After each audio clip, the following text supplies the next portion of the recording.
We're live with a whole minute to go. So.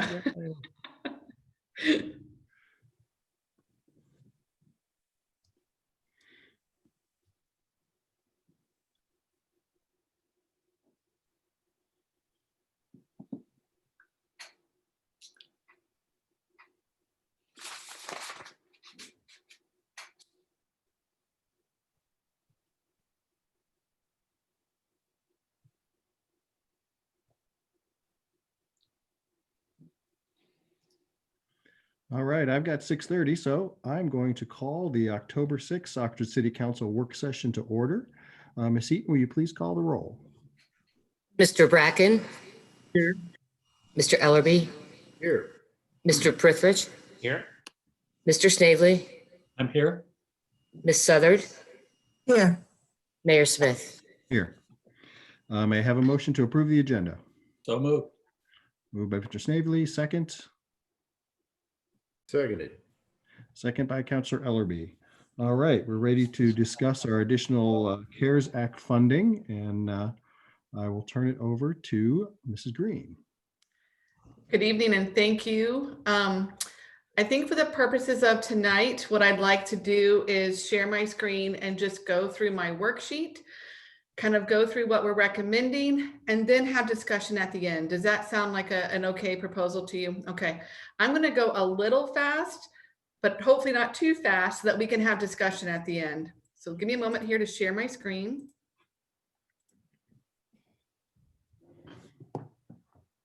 Okay.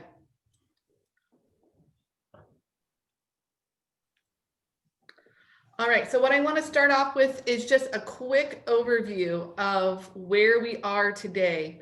So the remaining amount from the first and second rounds is $225,224.90. That's remaining. And then we have received an allocation of an additional $832,786 for a total of $1,058,010.90. I did go out to all of our partners again and kind of said like, hey, this is what's going on. If you'd like to submit new ideas, and I'll go through those in a minute, but we did have an overage of $270,000. And so we did have to make some recommended cuts. I did that and we'll go through those as we go along. But we tried to bring it into where we're even. These dollars do need to be expended by the end of December. So you can pay for something and then, like, let's say you buy, for the example, the Wi-Fi. We're going to buy the equipment in December, but the installation may go through the first quarter. But you can't pay for something for like the duration of next year or something like that. That's an important distinction. I do want to show you quickly what we've expended to date already. So this was the first and second rounds. We expended locally on PPE and some things, a little over 110,000. And then with the first round of subrecipient grants, you guys awarded just over 307,000. So that's what we've expended to date. So now we're moving into the new request. So these are the new requests for what we have left to spend. And this is in the category of basic needs. I want to pause here and let you know that I will talk about the cold shelter and transitional housing project, but at the end. And I think it'll be clear why when I get there. But TOPS did ask for an additional $53,000 for a van. And then the People United for Self-Help requested $25,000 for critical home repair. In this category, we're recommending that we proceed with the $25,000, but not with the additional van upgrade. Under educational support, we spent a long time really working on this public Wi-Fi. And I wanted to let you know that I spoke with Spectrum and PowerNet, which is a partnership. I spoke with Cincinnati Bell, and I spoke with Verizon. Spectrum has infrastructure already in our community. They have fiber run. They were definitely the one who could like pick up and go quickly. Cincinnati Bell was interested, but they would need extensive time to run fiber to certain points in our community, and that doesn't exist right now. And when I spoke with Verizon, they said, thank you, but no thank you. They really weren't interested in this project. Where we landed is we're recommending that we go ahead and proceed with Spectrum and PowerNet. And this 327,000 would be for free Wi-Fi in all the public parks. So Uptown, Mary Day, the community park, Leonard Howe. It includes the Tri. And also it includes in the home for 2 targeted neighborhoods, the mobile home community and Parkview Arms. So this would be access for free Wi-Fi in their homes. This is the upfront capital cost. And then the ongoing cost would be $36,000 a year for the actual internet service. The pros of that is that we are getting free Wi-Fi to some targeted neighborhoods. The cons are that it's not every low-income neighborhood, and the ongoing cost, in the future, what does that look like? So that's just a pro and a con. The second, before we knew school was going back, we had talked about installing heat in the restroom at the community park to allow the school at the pool to continue. But with Talawanda School going back into session, we are recommending that we not do that. So the only the internet is what we're recommending under educational support. Under the category of public health, we spent a long time talking about these. We did go ahead and put back in the public restroom. We looked at doing an upgrade to LC&B and renting that facility, but we also realized that there's a stairway and a hallway there and the rooms upstairs, and that might invite loitering that we didn't want. And we felt like there was some additional risk there. So this is a standalone public restroom facility. If you've been in Europe, you've probably seen them where they kind of self-spray down every 8 washes, and we would still have to clean it and monitor it, but it's just a restroom.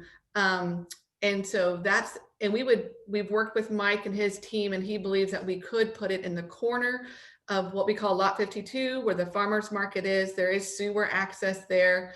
And then the ongoing estimated cost would be about $25,000 a year for cleaning and supplies. That's an estimate, but I wanted to throw that in there. The other is technology improvements. I had big ideas of upgrading all of our conference rooms to be Zoom ready so that we could have meetings with Zoom and then public could still participate virtually.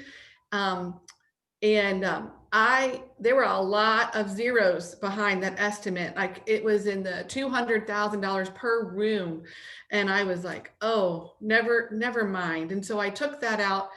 I did put in $25,000 additional for a new city website upgrades. We have a new city website in our budget now, but it was a very basic website.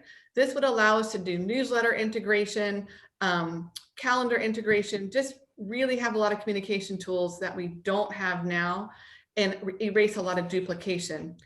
The ongoing cost for this is between $5,000 and $18,000. I will say I've had a meeting just yesterday. It's down at $5,000 as an ongoing cost. Does this meet the guidelines for CARES funding? It does, because it allows you to have improved communication with your public. And that's an allowable expense. The next one is we had talked about doing asymptomatic testing for 500 people at $75 a test. Based on our last conversation, I didn't hear a lot of interest for you, so I cut that one. I did hear interest in testing people who did not have access to insurance, who may have symptoms. And so I spoke with McCullough Hyde and Primary Health, and they are both willing to be partners. I did lower it down to 200 community members. This is what we're seeing with other public testing options. And so I put that in at 15,000. And then I also included the 3 portable ventilators for the fire department. And this is a $42,000. So the total for the city would be $332,000. For the Oxford seniors, I admit that I did miss their late minute request or their request in the last round. And so I put in, and then they had written me more. And so what I did is I put those in. They have $10,000 for testing. They have to test their staff in order to be allowed to be open. So this would be to help them do their testing. They asked for a nicer van instead of the SUV that we already funded. We recommended against that. And then these were some additional upgrades for their things that we already had funded for them. So the auto door installation came in a little higher. The air and cleansing system came in a little higher. And then we have adult daycare PPE, which is like a full disposable robe, garb, shield to help adults when toileting. And then you just throw away the entire robe and garb. And then they also had an upgrade to their doorway. Joe recommended that we get the health department to write that these upgrades are necessary. And so we've reached out to the health department for this documentation. So for the seniors, a total of $41,600.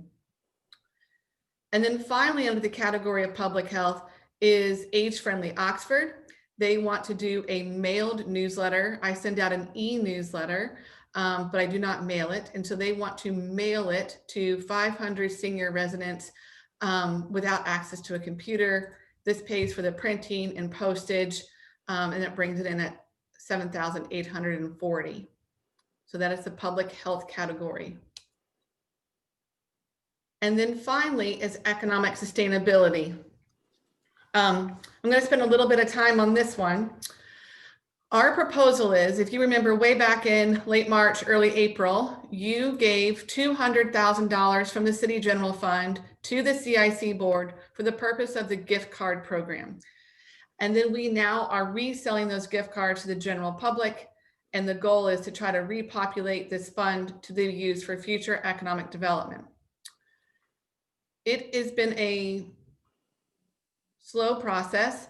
It's very staff intensive. And I think we could maybe use these dollars in another way. So my recommendation is that we turn that city gift card program into a grant. And we say businesses, that was a grant. The money that we bought the gift cards from you was a grant, and then we cut up all the gift cards. They're gone. We're no longer selling them. And then the gift cards that have already been purchased, we refund the businesses for those gift cards. And so they would have to honor those few gift cards that have been sold. I then think with this refund to the city general fund of this $200,000 that you had already kind of gotten rid of, we can use that dollar amount for our cold shelter and transitional housing pilot program.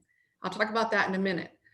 But the reason I like that is because you're no longer tied to this December deadline. This $200,000 can be used for a pilot program that extends into the year, a couple of years, and I'll go through that in a minute. The next is I have what I'm going to call like expanded outdoor dining and trying to get people to engage in Oxford. We had talked about heaters and tents and tables. We talked about public art that we would put around town to just engage people, but not do an event, just set the scene so that when people come into Oxford, they want to engage with our local businesses. These things are not for sale, so we'd have to rent them. And there's a lot of logistics to work through, but I went ahead and put a placeholder here that if we like this idea, we can come up with something. And then the farmers market asked for a truck to deliver their e-commerce food. We recommended against that. They were actually really a lot more excited about the public restroom on the previous slide. And then the Chamber of Commerce asked for a few things. They asked for $10,000 for helping reimburse businesses for their COVID expenses. They asked for chamber dues for the year of 2021, and then they were going to include all businesses and like try to extend the chamber programming. And then they were going to do a marketing campaign for $40,000. And then Doug, Joe, and I spoke, and we recommended those because we just felt like that was for next year. And with the December deadline, that was a challenge. And then finally, we did have an advertising campaign with Enjoy Oxford to really try to get people in and supporting local businesses. when the students are gone. So this would run in the winter and be for when the student population has left after Thanksgiving. And it includes radio ads, digital ads, print ads, and it would be both a holiday and winter campaign. And so there's that. And then I want to take a moment to go through my concept of a pilot cold shelter and transitional housing program. I worked very closely with Brad Hoblitzel from the Family Resource Center on this. We had multiple meetings. We spoke to the hotel owners. And this is what we came up with. So this is a 3-year pilot that we're recommending. The reason we like this pilot is it gives us time to figure out how this works, what is the learning curve, and then we can really revisit social services in our community. But what we're proposing is for 3 years, we would rent 6 rooms for 120 nights a year, and Family Resource Center would manage those rooms. They would be kind of like the owner of those 6 rooms for 120 nights, which works out to be 4 months. And they work with the individuals in those rooms and do case management. So you can see the annual cost here is $27,360. The 3-year lease is $82,080. When speaking with Brad, he also said they have a need, and then let me back up. That's truly a cold shelter, a short-term stay. When speaking with Brad, he said they also had a need for what he calls transitional housing. This is a little bit longer stays, could be 30, 60, 90 days. It gives someone time to get back on their feet. And so we spoke with a local landlord. In full transparency was Bob Blackburn, former Councilman Bob Blackburn. He's very passionate about this topic. And so he really worked with us, and he has a 4-bedroom and a 6-bedroom unit. He got the cost down to $600 a month for the 4-bedroom, $700 a month for the 6-bedroom. And then we guesstimated at the utilities. So the annual cost is $25,200. The 3-year lease is $75,600. The Family Resource Center would be the leaseholder for these properties, and they would manage the transitional housing of the people in these homes. And this would be primarily for families, people with children, things like that. We also have the cottage community project in the works. And I need to pause here. Yes, I'll get back to this. I need to thank Sam Perry for this. I was remiss in not mentioning him, but he was extremely helpful in understanding how to break this out and what's possible with zoning and all that kind of stuff in our community. So thank you, Sam. But he's also been working for many years on this cottage home community. We've applied for grants, but we haven't had any matching dollars in the grant applications, and we think that hurts us. So this is a set aside of $30,000 as a grant match for when we apply for funding that we can maybe be more competitive. That's a one-time cost. And then finally, I want to acknowledge the importance of case management in cold shelter and transitional housing programs. When we're helping people as social workers, we really need to acknowledge the ongoing case management cost. And so working with Brad, we put in a 0.6 FTE, which $21,600 for the year, or for 3 years, $64,800. So altogether, an annual cost is $104,160, and a 3-year cost would be $222,480. And that would give us a 3-year pilot program to really explore. I don't have this on the city council agenda tonight, but if you like this, we can work out the details and bring it forward. And that's my presentation. So I'm going to stop there and take your questions and suggestions, and we'll go from there. You go back to basic needs. I can. Yeah, so I would like to figure out a way to get the tops truck.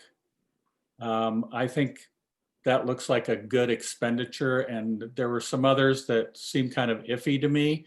Not that they're not all good plans and good ideas, but I just think that that's an organization that is there for the long haul, and they're going to end up really using that and helping our most vulnerable people. Okay, thank you. Joe? Yeah, I just wanted to mention that in order to make the housing program work, we'd have to bring back a resolution to council changing the program from the The gift cards to gift cards to the actual grant, and council would have to approve that. They'll need that for backup. Good point. Thank you, Joe. I would like to ask, Oh, go ahead. Mayor Smith, did you want to call on people? I can only see, I can't see everybody. So yeah, between, Oh, okay. I saw Glenn and then I saw Edna. The grid, Mike. I have the luxury of 2 screens. but I still can't get everybody in the grid. Bandit, you can do it. Glenn, you want to go ahead? Sure. I wanted to add an additional entry into this because I believe it's germane to the situation at hand. And I don't know exactly where it would fit under, but I think it's going to be either, well, it's actually going to be under economic sustainability. I would like to set aside some amount of funds. I'm going to guess 10 grand to 20 grand for some organization, whether it's the city or the chamber, to purchase a large amount of sustainable to-go containers. So this has been a priority of the council, and we have the funding to do that. We have placed that burden strictly on our businesses currently, and with the increase in to-go volume, I believe that that would be an excellent gesture for all of our businesses who are currently experiencing real harm and real struggle to help them out during this time. Okay, thank you. And then, yep, Councilman Southard, go ahead. yeah, I wanted to ask about the Wi-Fi and the amount allocated for that, which you said is 327,000. And I wanted to ask whether this is enough and whether we are sure that this is going to help bridge what everybody is calling the digital divide, which is a major problem in this in our society. And you know, for instance, we'll have Wi-Fi, not everywhere, but in some places apparently. We will, I guess, are we getting computers, or do people already have computers, or how are we dealing with that? And should there be an allocation or something in the future, maybe, I don't know how to deal with this, about educational training? Because we saw a line that there are seniors, for instance, who will need to get things in printed copy. Well, that's fine. I mean, that's not a problem. Not everybody can or should learn or is able to learn how to operate on a computer. But I just wonder whether we're actually allocating enough for this really important area. Yeah, so to answer your question, there's 2 parts to the question. So this is a very generous estimate. Like, so to do what we're proposing, they have promised us that we're fine. Like, in fact, they've probably put in a cushion. The cost would only go down for this level. And I will say Talawanda School provides a laptop to every student. And so there's that. However, if you wanted to reach out to more apartment complexes and things like that, you could. The infrastructure cost would go up, and then also your ongoing cost would go up. And I have not begun that conversation. But there's my best answer for now. I guess I'm wondering whether some of these things they're incredibly great projects. Will we consider them seed money for projects? I mean, I love the idea of a 3-year pilot for the cold shelter. I mean, in other areas, are we also maybe thinking about this as seed money for other kinds of projects, such as the Wi-Fi? I mean, I think it's a great and important project. Well, I don't know if we can really have quote unquote seed money because I understand. it's necessary to spend it, but I know where you're going. Let me go on. I saw David's hand and I saw Glenn's hand.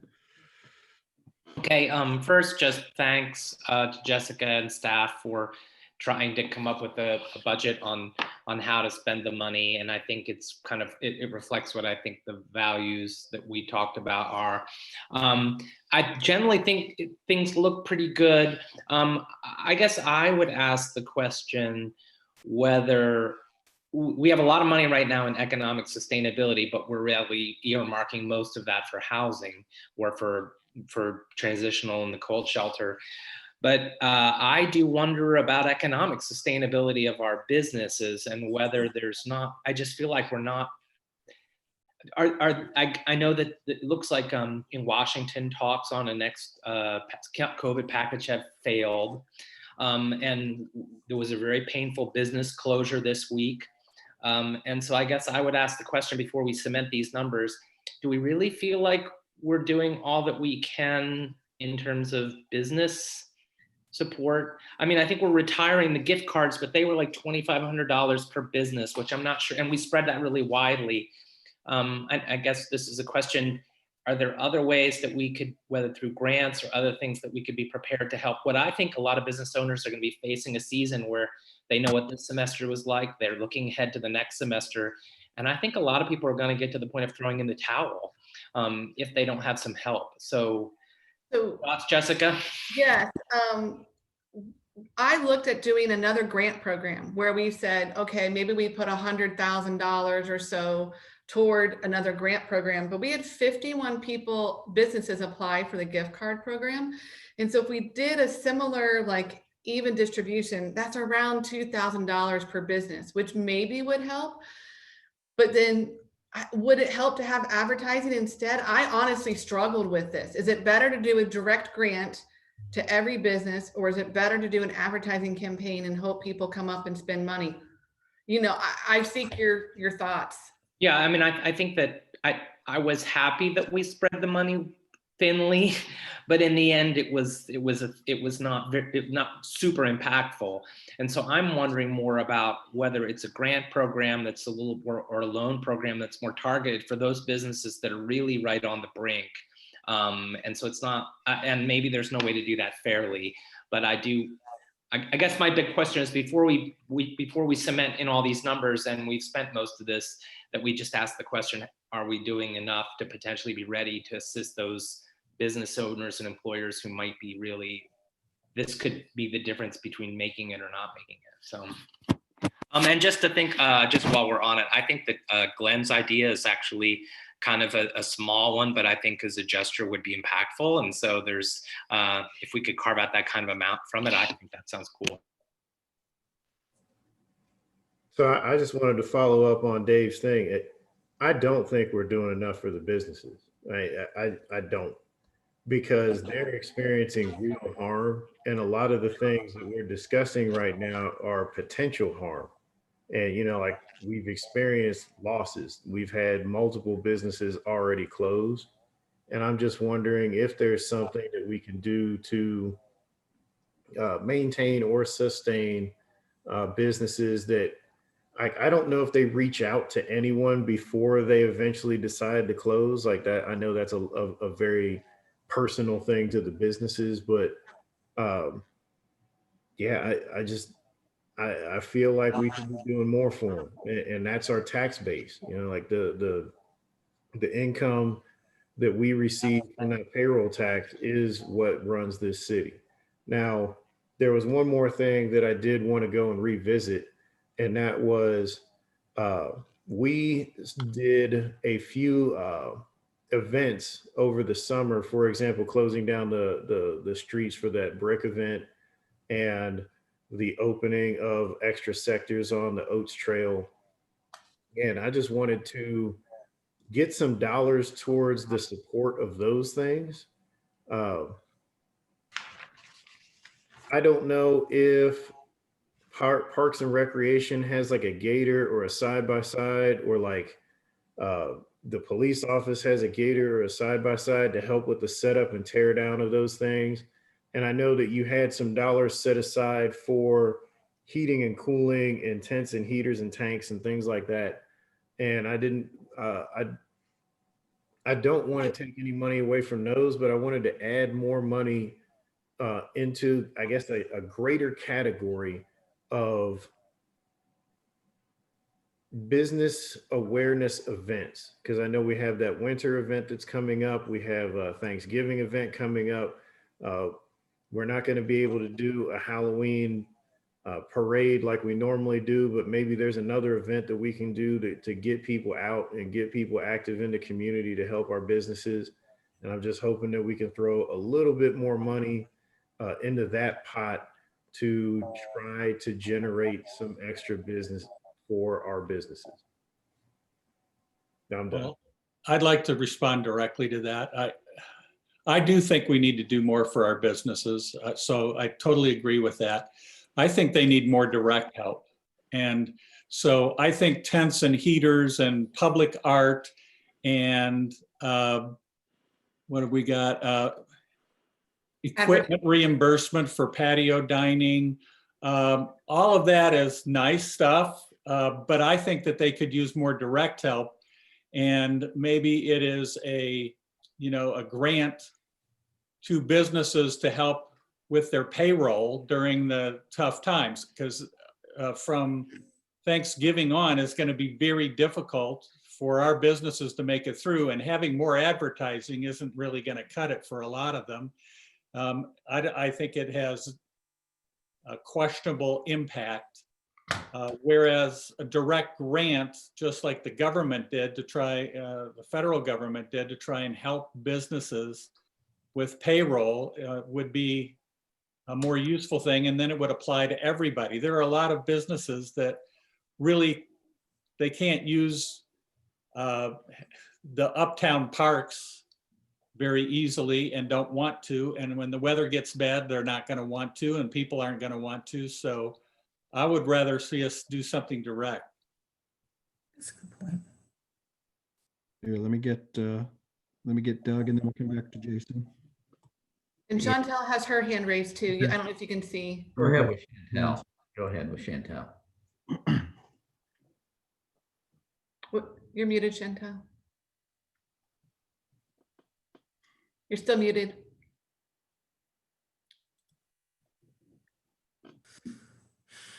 I think she's having trouble. Do you want Jason to talk? Okay, go ahead, Jason. Thank you. I've agreed with just about everything said so far.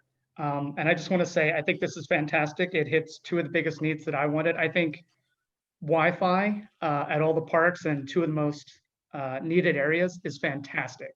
I think that is amazing and is a real game changer for a lot of people who could use it. And I think the cold shelter idea is fantastic too. And I want to credit everybody who went into working so hard on that. And as long as we make them sustainable going forward, which might require some creativity and work with the community, I'm all on board on that.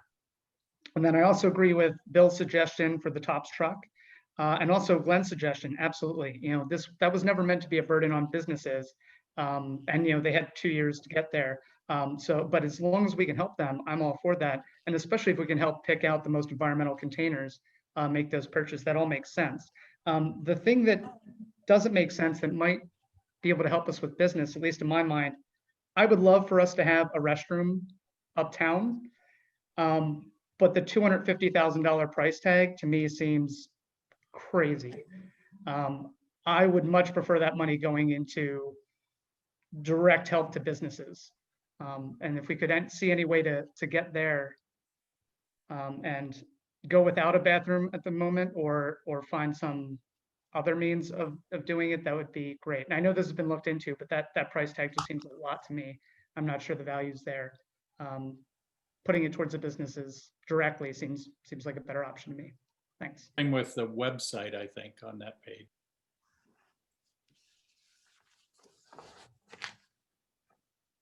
Doug, yeah, do you have some stuff you want to add?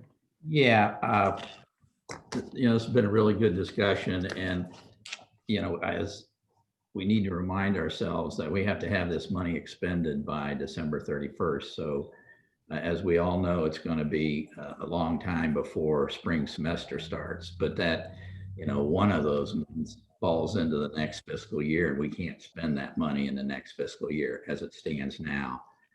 And if you think about refunding, eliminating the gift card program, in a sense, those businesses are better off because the gift cards that are not sold, and I think we've sold maybe 14,000, they will not have product or services out for those dollars. So, we went with the feedback that we got at the last council meeting, and I guess we felt strongly that Wi-Fi was really a top idea, and it's still going to take us a lot of work to get that implemented. So if we're not going in that direction, we need to redirect our efforts. Just to give you an example, we're dealing with the county because the tower that is out at the service building is the ideal location for their equipment. So we're going to have to provide a proposed agreement to the county, and we've already provided some other information. So a lot of these proposals are going to take more work. For example, the public restroom, we'll have to determine where the utility connections can be made or can be extended. So, we're sort of under the gun to get this money expended before the end of the year. And so that's why we put these proposals together. So, I'm thinking that there are some that I think you all are in agreement with. For example, the money for push, and I could go down through the list. But, if the public restroom is not one that is desirable, I would suggest that when that resolution comes up, that you table it, because we have one resolution for the city and it includes 3 different items. But, that's going to send a signal to us that maybe we don't work on the Wi-Fi, and, time's running short. We're going to be, our next meeting will take us into the second, October, the 20th. And so I just want to keep in mind our timetable, our schedule. That's all. Thank you. Hey, David, I see your hand up. Did Chantel need to go, or before I go? Her hand was up again. Yeah. I figured out the mute button. I was stuck in Excel. I think that I mean the Excel spreadsheet is really pretty fantastic. I think it did respond to a lot of our suggestions, and I totally get that time is of the essence. I think that, with what Bill had said about TOPS, I think TOPS is definitely very worthy of that money. But I know that they're also doing a food drive right now. So I wonder if instead of spending $52,000 on a new truck when they're already getting a used truck, if we want to give it towards TOPS, that can be used towards like a gift card program or something like that. And I think, I know Jessica's probably done a lot of research with Enjoy Oxford as far as what helps businesses best. I know we're kind of an uncharted territory, but I guess I understand where advertisement and kind of winterizing Oxford and making it a COVID safe destination that has a lot of cool things going on.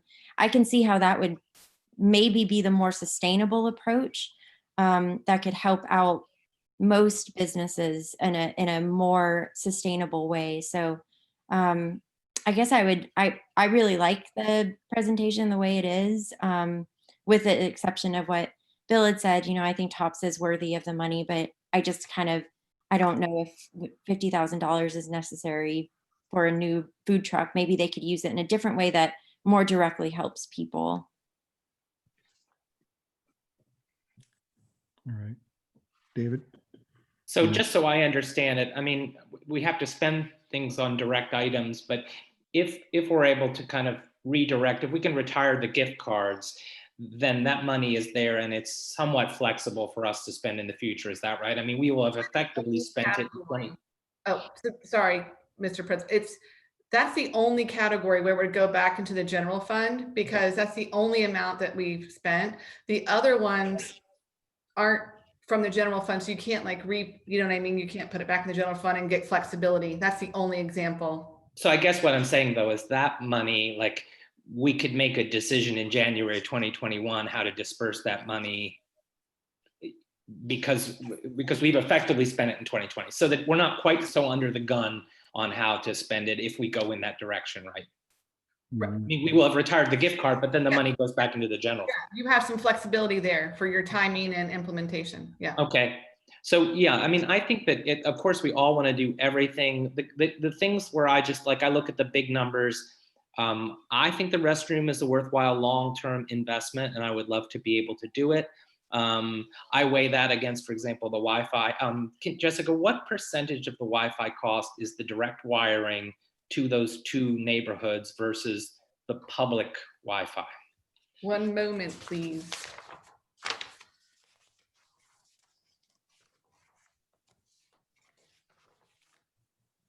And while I'm, because I'm just trying to break out which things. I mean, I think it's wonderful to serve those neighborhoods. I have somewhat qualms about like how we serve one neighborhood and not another neighborhood.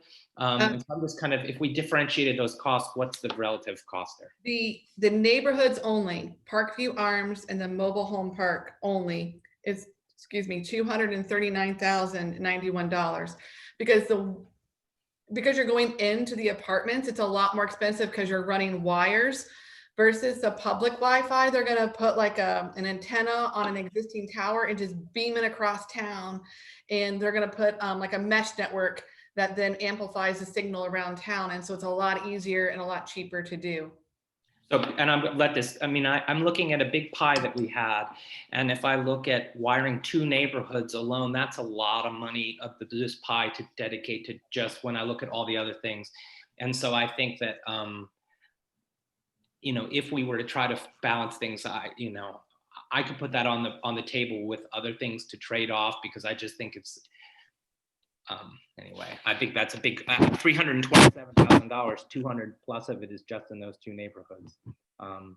So if we pull that away and just do the public Wi-Fi, then we could fund some other things like direct business assistance. So. All right, I see Chantel's hand and then Jason's hand. I mean, the point of the proposal for Wi-Fi is to help the people who don't already have access to Wi-Fi as we're going towards being remote. So, and the mobile homes and Parkview Arms, and although it's not on here, the area that is north of Sycamore, those are the areas that the school district had found needed those hotspots. So that's basing it off of their data. So we're trying to say that the people who are the most vulnerable whenever we are shutting down and going remote, that they can have access to Wi-Fi.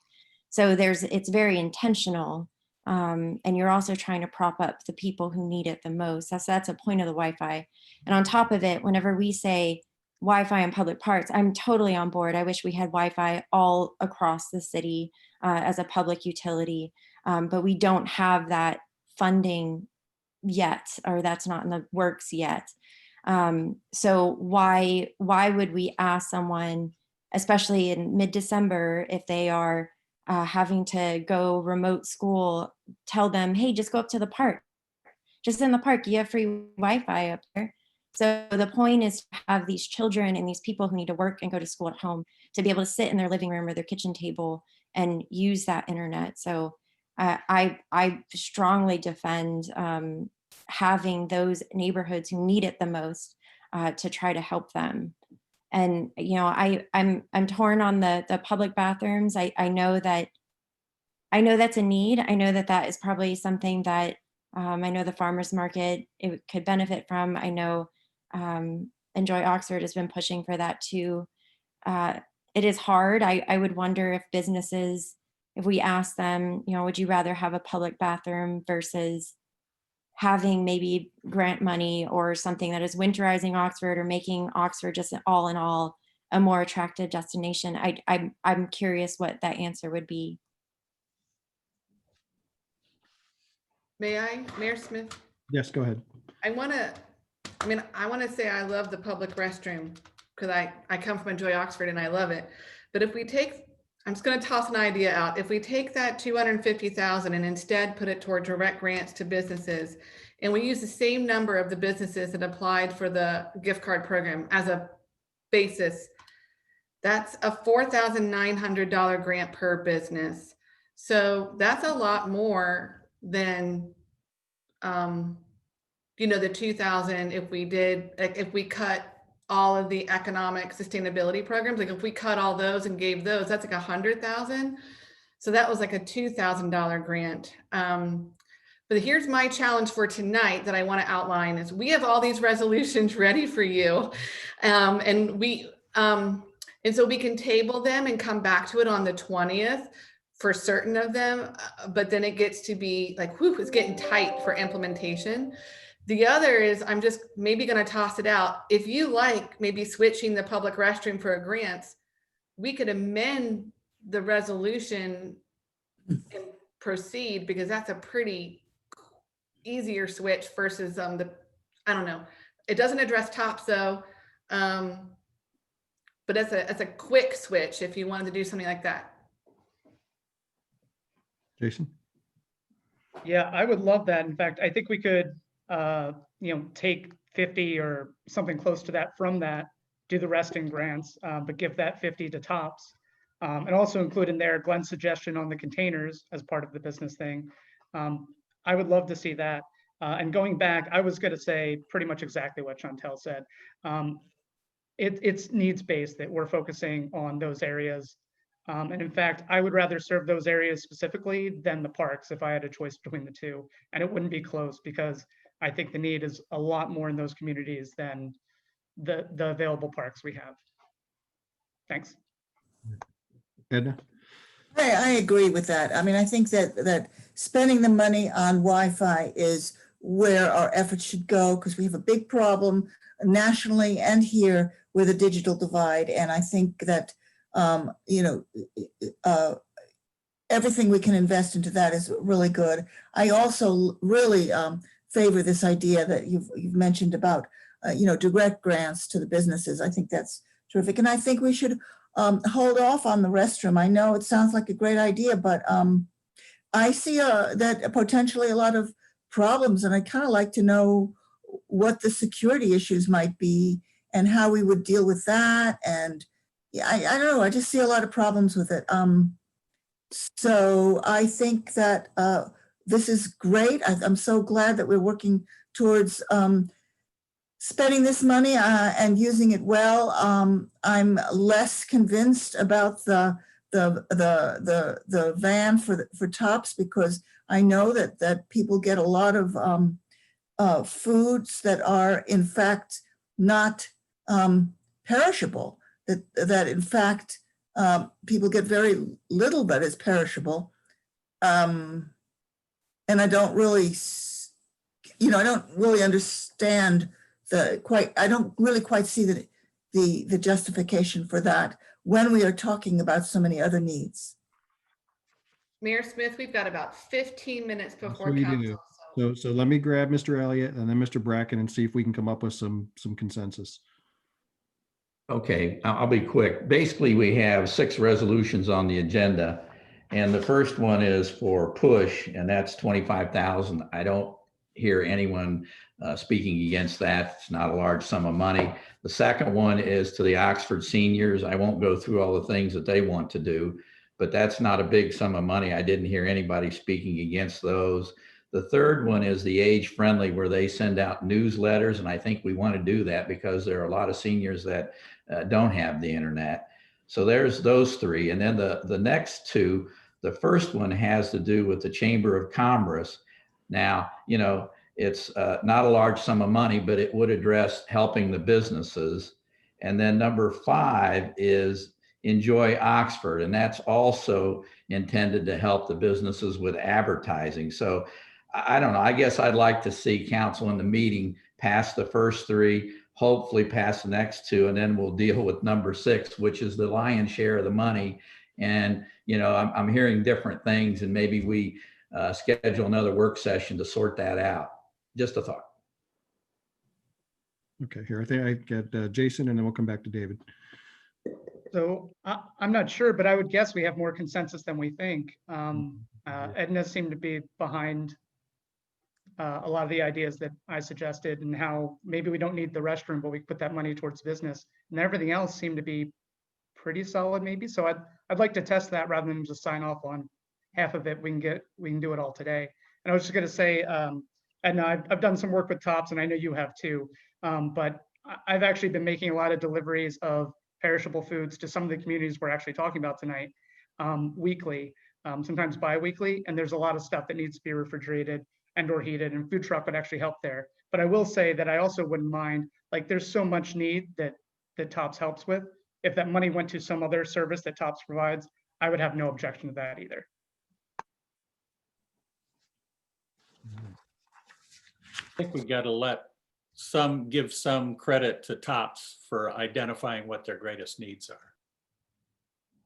Yeah, go ahead, Dave. So, I mean, just to Doug's point, the resolution about the money, then, whatever the $938,000 is relatively broad, and we can decide to move that money back into the city of Oxford, and then we can have a later conversation about how exactly that gets dispersed, right? That's true with the 200,000. It's broad, but it doesn't all go back to the general fund. But Okay. you're right, it is broad enough that how we implement it could be, would you agree, Joe and Doug, that it could be, we could maybe have another meeting on how we exactly disperse it, or we can flip flop the restroom and call it a day. Joe? Yeah, I would say that we could go ahead and pass it the way it is. And like if, the tents, heaters and that, and the public art, since it's on a exhibit, we could bring back a adjusted resolution at the next meeting and say, we've looked at it, we think these are better ways to spend the money. If we decide to put more into the grant program, then that would be fine. But that way, at least everything's done tonight, and very little of it would have to be taken up in the next meeting. Okay. Can we just take out the part that refers to Exhibit A? I would, if that's what council wants, then yes, I would just amend the resolution to exclude Exhibit A, because we've got broad enough there with the 4 categories that it wouldn't, I think you put enough faith into us, what we're going to spend it on, that would be fine. Okay. All right, I think we know where we're going. Jason, got another question? Yeah, can we just summarize it one more time to make sure I do have it? If I understand correctly, I think we're asking you to please pass the resolutions through, well, actually all the way through number 6. But resolution number 6, you're going to amend to drop Exhibit A and leave the categories of public health upgrades, economic sustainability programs, and educational supports. And then we will work with you on, I think what I'm hearing loudest and clearest is that we're probably going to cut the restroom and do more direct grants to businesses and probably support Tops. So we might have to come back on the 20th with a resolution for Tops as a subrecipient and the grant program. But that way we can get going with the public Wi-Fi, and we can get going with, the advertising campaign, and, those kind of things we can get going on. And we'll come back to you with the others. That's what I'm hearing. Yes. Thank you. Just wanted to confirm. Okay. Cool. All right, thank you all. Yeah, thank you. Thank you. I know this has taken a ton of time and you did a great job with it. Really appreciate it. Yes. With that, do I have a motion to adjourn? So moved. Second? Second. Second for Mr. Snavely. Ms. Eaton, will you please call the roll so we can adjourn the work session? Mr. Ellerby, Yep. Mr. Prithridge, Yes. Ms. Ragu, Yes. Mr. Snavely, Yes. Ms. Southard, Yes. Mr. Bracken, Mayor Smith. Yes. Okay, so I'm going to, everyone turn off your cameras for a minute. I'm going to put up a screen saying that work session is complete, and we'll see you back at 7:30. All right. Enough. Thank you, everybody. Thank you, everyone. Being recorded, just so you know. All right.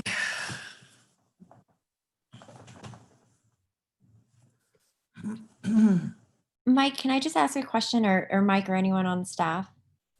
In terms of public comments, you have to be a resident to make a public comment, correct? No, you don't have to be a resident. No, okay. I mean, it's desirable because, I think our residents, have a stake in it. They get to vote on council members, but typically we've had from time to time non-residents speak. We do, as you know, ask them to give us their address, their name and address for the record. And of course, typically most of us can identify those that are from outside the city when they give us their address. Good question. Can we keep to the 5-minute? Yeah, I'll continue to remind people about their name and address and keep their comments under 5 minutes because we might have a few tonight. So, And then actually time it. yes. And it might be useful, Mike, Yeah. might be useful to remind people that if somebody has already said stuff that we've heard, they don't need to repeat what's already been said. Yes. Yes. So you're all figuring a very long meeting, I take it. We are. You've seen the emails. You remember the vice presidential debate is tonight, is it not? No, it's tomorrow. Oh, thank you then. Good, we're fine. Guys, we're still on YouTube, just so you know, we're still streaming. Yeah. Thank you for the reminder.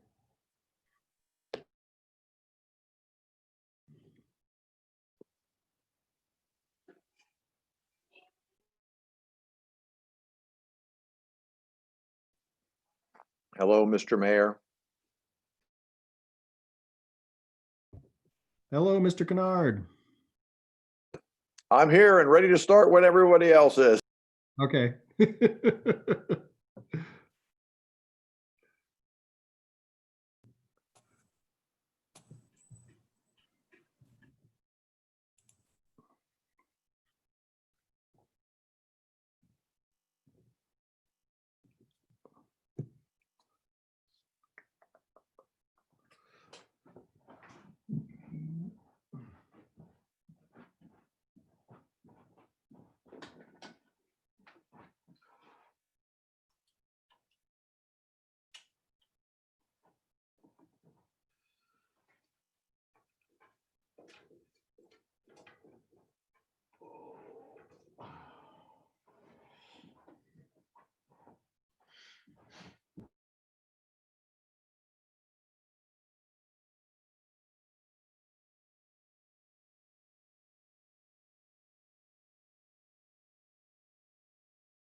All right, Mayor Smith.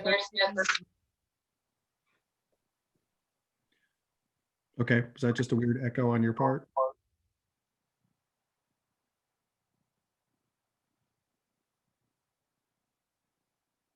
Am I still echoing?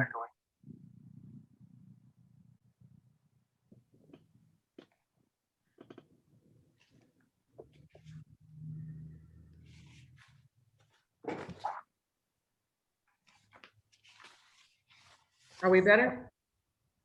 Yeah, that was good. All There's right, no- thanks. Sorry about that. All right, I'm waiting for Counselor Southard. There she is. All right, I will go ahead and call the Oxford City Council meeting of October 6th to order. Ms. Eaton, will you please call the roll? Mr. Prithridge, Here. Ms. Ragu, Here. Mr. Snavely, Here. Ms. Southard, Here, Mr. Bracken. Here. Mr. Ellerby, Here. Mayor Smith. Here. All right, may I have a motion to approve the agenda? So moved. Moved by Mr. Snavely, second. seconded. Second by Counselor Southard. Ms. Eaton, will you please call the roll to approve the agenda? Ms. Ragu, Yes. Mr. Snavely, Yes. Ms. Southard, Yes, Mr. Bracken, Yes. Mr. Ellerby, Yes. Mr. Prithridge, Yes. Mayor Smith. Yes. All right, we're going to start with public participation tonight, and I'm going to go to City Manager Elliott to give us a little COVID-19 local response update. Thank you, Your Honor. Well, there's a lot that we could talk about, but I'll just focus on a few things. And of course, we're just one of the many players in this. You know, we work closely with Miami University, with the hospital, and also with the Butler County Board of Health. And of course, we follow the leadership of our governor and the Ohio Department of Health. But just share with the community some numbers that I put in my report to council. But first, let me comment, just remind the citizens and city council, we meet weekly. We have a leadership conference call, and included in that conference call is the superintendent, president of the hospital, myself, the mayor, assistant city manager, and other parties as well. And then on Thursday, we have another meeting. And with that meeting, we include the health commissioner. And I failed to mention at both meetings, we have a representative of Miami University as well, too. So with that being said, if you look at the Butler County Board of Health's weekly report, which I think all of you are familiar with now, a lot of information there. The updated figure is 165 COVID cases for our zip code. And that now only represents 2.5% of the all reported cases in Butler County as of September 28th. And of course, this excludes the Miami University student cumulative cases, which she listed in her report, Jennifer Baylor, as 1,660 as of September 28th. And then if you look at Miami University's dashboard, which is also very useful and has a lot of information, they show 1,614 cases as of October the 3rd. And back to Butler County, they're showing a total, which does include the Miami students, for the county of 6,680. So as we all know, under the governor's Ohio Public Health Advisory System, as of the most recent release, Butler County is still declared a level 3 red public emergency, along with 10 other counties. And as you know from reading the Butler County Board of Health's report, there have been 110 confirmed deaths in Butler County, and the average age is 74.4. The range is from 3 years old to 101.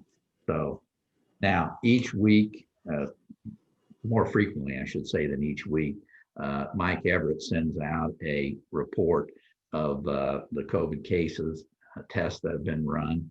And I'll share with you that basically when he started doing this, which was over a month ago, we had a positivity rate of 7%. It's now down to 3%. And according to the most recent one, there's been nobody admitted into the hospital. they show 148 individuals tested, and of those, 5 were positive, 123 negative, and 20 pending. This includes all of their facilities, so it not only includes McCullough Hyde Memorial Hospital, but Bethesda, Good Sam, Bethesda, Butler, and then their outpatient testing. So this is good news that the positivity rate is down to 3%. And as we all know, there have been no students as of this date that have been admitted to the hospital. So even though their numbers have trended up in the last several days, if you look at Miami University's dashboard, it's still very good news that we have no student hospitalized and very little, if any, community spread outside the student population. And of course, with the students, you have them living together in group quarters off campus and of course the dorms. So that's a real challenge. And I really believe that our community is shining and doing a very, very good job. And I just feel that we need to continue to stay the course and follow our guidelines and our laws. And if you do see people outside not wearing masks when you think they should be, you might want to say something to them, because I found that there's more to the story sometimes than you might recognize. So once again, that's just a quick update on things. JJ can tell you this weekend, as you all know, we had a fairly busy weekend. I sent out a little note to City Council about 3 of the incidents that we had. Those investigations are still ongoing, and it just demonstrates the importance of having a well-staffed police department in the city, because sometimes we do have some violent crime in our city. We hope we never do, but we certainly had this weekend. So with that, unless you have some questions for me, that's all I wanted to share with you tonight. All right. Not seeing any questions. Thank you. So thank you. We'll move on to our second point of public participation, and I will turn it over to Assistant City Manager Jessica Green to talk about our Black Lives Matter initiatives.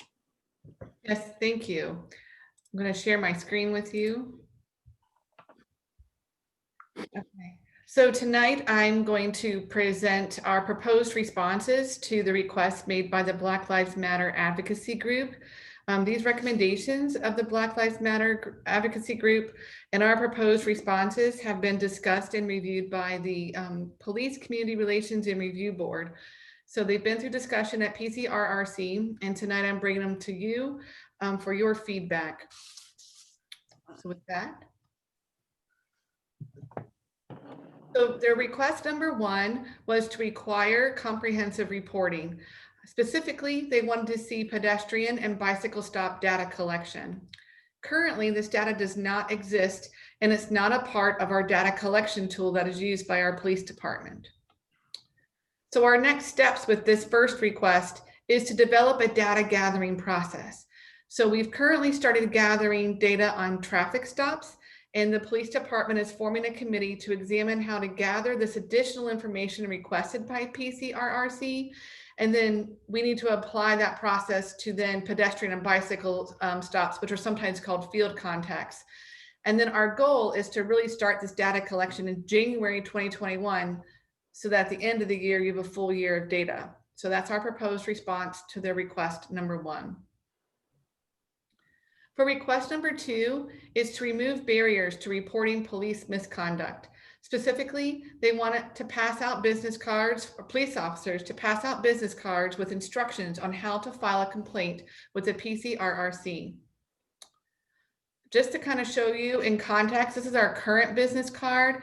It has, the officer's information, a little area for writing in, and then it does currently say, we welcome your comments regarding your experience. You can email police@cityofoxford.org. So our current process right now, our next steps is we've created 2 online feedback forms. One is a general feedback form, share your feedback about your experience with the police. And then also a second one that was an auto email that would go out to all PCRRC members. We then shared both of these concepts with our law director, Mr. Kennard, and they reviewed them and sent back a memo, and the feedback form was approved and is actually now on our police website. That's allowable. And then he recommended that the PCRRC develop a policy and procedures to before we would use that email form. So that is currently not live. We need to work with PCRRC on those policy and procedures on how they would engage with an email. Just quickly, I wanted to show you, this is what the feedback form looks like. It's a Google form that fills out, it auto dumps into I'm losing my train of thought, into an Excel sheet, and we can respond back. Now we're currently developing a new business card that could have a QR code that would go to that feedback form that's been approved. And we're working on how to get these cards more widely distributed. So that's where we're in right now. And our goal implementation date for that is also January of 2021. The third request is to research and fund alternatives to traditional policing. Specifically, they asked for the creation of a task force to review options. Our next steps with this is a proposed timeline that we reviewed with PCRRC, and that would be over the next several months. The first thing would be to create a task force, then review internal practices, research and reconnect with our existing social service agencies. We need to learn what they do and what they offer, and then really talk to them about serving Oxford. So if we want them to expand their service in Oxford, what more do they need, or what more can they do? Then in spring into early summer, we're asking this task force to create a recommendation of what's best for our community. Then in late summer, we would start to really look at the budget and program adjustments at that point. And the goal is that by this time next year, when it's budget season, we're bringing forth a program and a budget for review by council with a goal implementation by 2022. Our next steps then, immediate next step would be to get your feedback and to work with you in the near future with a resolution to create for the creation of a task force. And with that, I can answer any questions if you have them. I see Mr. Prithrick and I see Mr. Snavely. So can you talk so far about what the sense is of the scope of that task force? I mean, to reimagine policing could be potentially, that's very extensive. I'm assuming the scope of that conversation is somewhat narrower. Do you have that kind of scope of what that task force would be charged to look at, or is it kind of open-ended? I don't have that scope yet. So tonight, my goal is to get feedback from you. And then I believe we would work to create like an application process and the formation of the task force and bring it back to you for you to respond at a very soon meeting.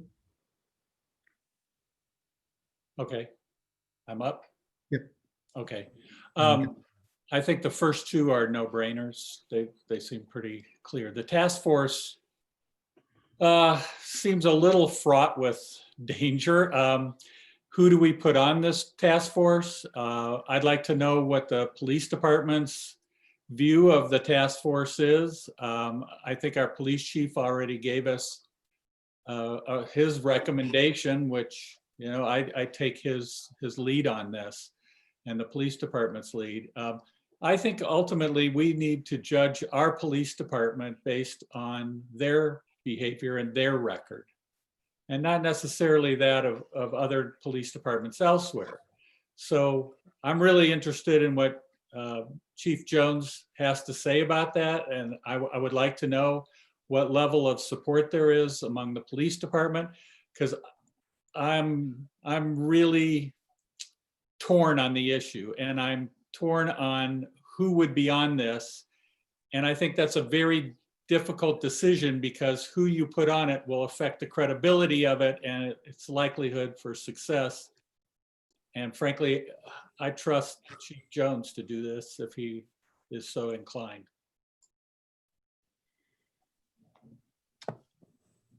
Let's here, let me go to Councilor Ragu and then Councilor Bracken and Councilor Southern. I'm not sure who all was at the last meeting on the Police Oversight Committee whenever they were voting on it. I know Jason was there along with myself. So they ended up passing it as a recommendation for the task force to be formed. And my comments during that meeting was that there is never any harm with increased transparency. The task force would be created the exact same way every other task force or committee and board is established, and that is by council voting on the applicants.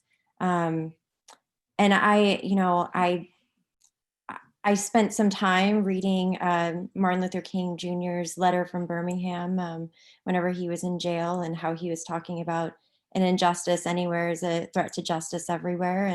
And there is no such thing as a community being immune from this. We just saw what happened to Mr. Price from police violence this past weekend, and that was from a town of 1,500 people in Texas. So this is a global problem. This is something we should always be investigating. This is something our oversight committee has already voted on. I'm in complete support. There is never any harm. The more we talk about something, the more we flesh it out, the more we involve the community, the more transparency we have, I think the better. And there is, there's no such thing as, and this is no offense to the police at all. I mean, as a veterinarian, I have an oversight board. Every physician has an oversight board, pharmacists have an oversight board. This is our way of making sure that we're doing what we can to fix any little possible, fill in those gaps. So I think that this task force is a great idea. I'm totally in support of our board, who has already voted in favor of it.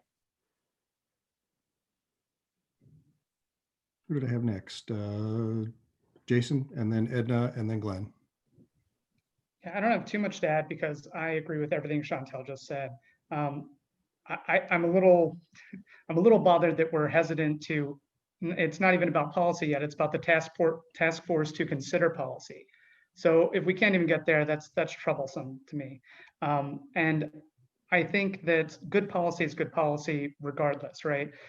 We know we're not perfect, even though this is definitely not a negative reflection on our police force. It's just, there are things we can do better, and there's things that we can lead the way on. I think the policies that we would be looking at, which we don't even have to implement, we're just talking about creating a task force to look into these options. But the possibilities out there are good. Many of them save money, they reduce conflict, they reduce the need for force and potential violence. There's a lot of good things that can come from that. And to not explore that, I think, is not doing our due diligence. So I'm in complete support of this. I would like to see us go forward. All right, Councilor Southard. Yeah, I mean, I am in support also. I think that we need people to look at the issue and to come up with solutions. And I think the task force is the way to go. And I think that it should be structured the way we structure all our boards and commissions, which is that it be representative of the varieties of constituents and ideas that comprise our community. So, it's just, I was just wondering more specifically if people had ideas about how many people would be on the task force, what the parameters would be, how often they would be. I just wondered if people had further ideas and amplification about what would be involved, and then I think we should move forward. All right, Councilor Ellerby, and then I'll get the chief.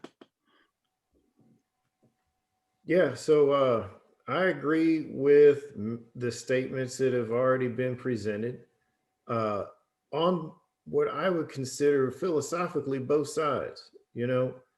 Oxford is not Oxford. Right? We do a good job here on the municipal side of things in all of our departments. Can we improve things? Always. There's always opportunity for improvement. I do have some concerns about the task force and how it's going to come about, which is why I want to be part of that task force. So regardless of what happens, I want to be involved with it at the beginnings of it and at all stages of this, because I have a vested interest in what goes on with this particular task force based on the things that I've read about it. That's pretty much it. All right, Chief? Thank you. I appreciate Vice Mayor Snavely's comments with the confidence in the police. I think this is something that we're always looking to improve on. You know, I already work with experts in this field, like the Oxford Coalition for a Healthy Community Mental Health Work Group. We've for a long time been working on how to improve our response to folks experiencing mental illness.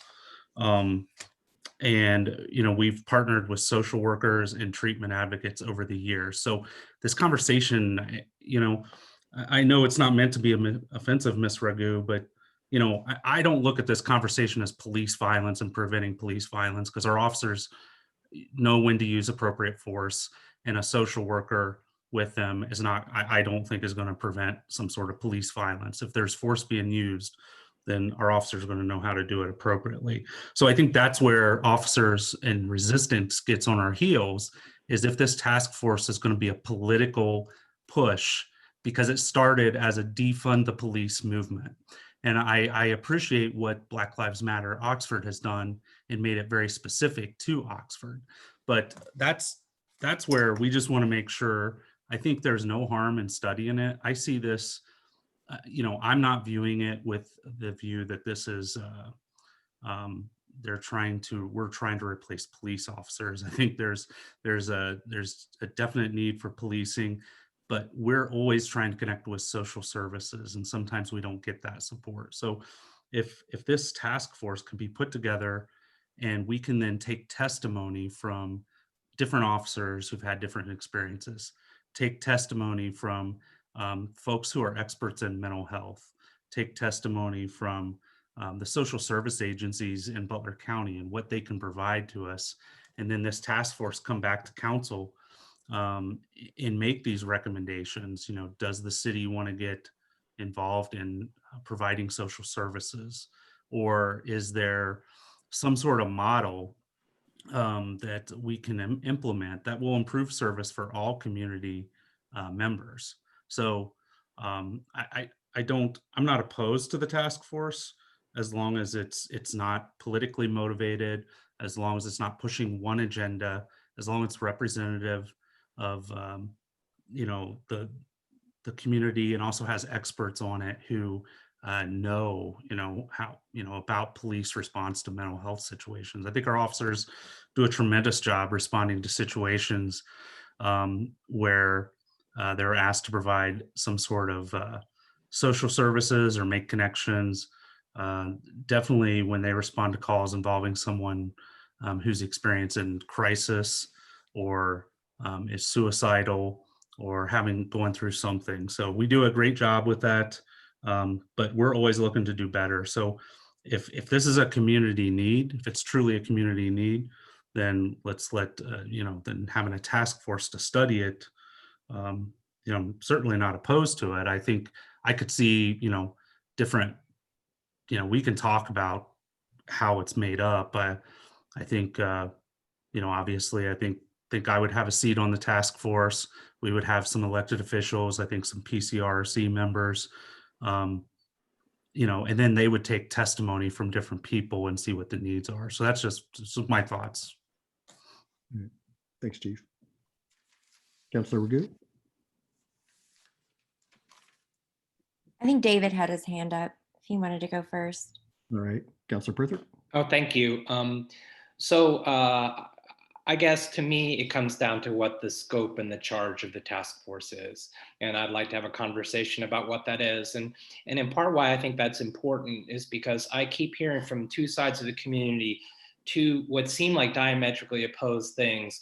We do get emails from, you know, a defund the police argument, and then we get a petition signed that say support our police, and they seem like disparate positions. But then ultimately, when you look at the fine print, there's a lot more consensus in terms of support for our police department, belief that there's areas of improvement.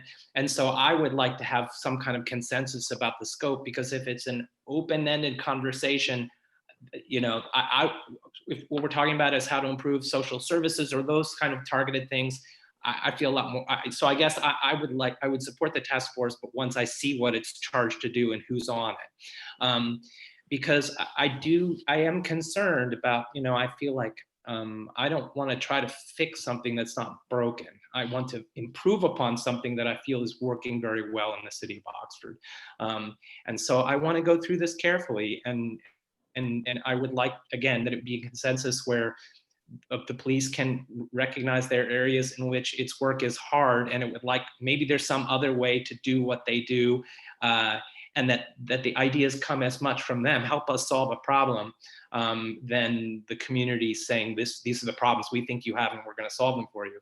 But the quick question is, why a task force, and why is the existing PCRC inadequate to the task? You know, what's the difference between a task force and our existing group of people who have been focused on these things? Can someone, I didn't attend that meeting, so I'd appreciate that insight.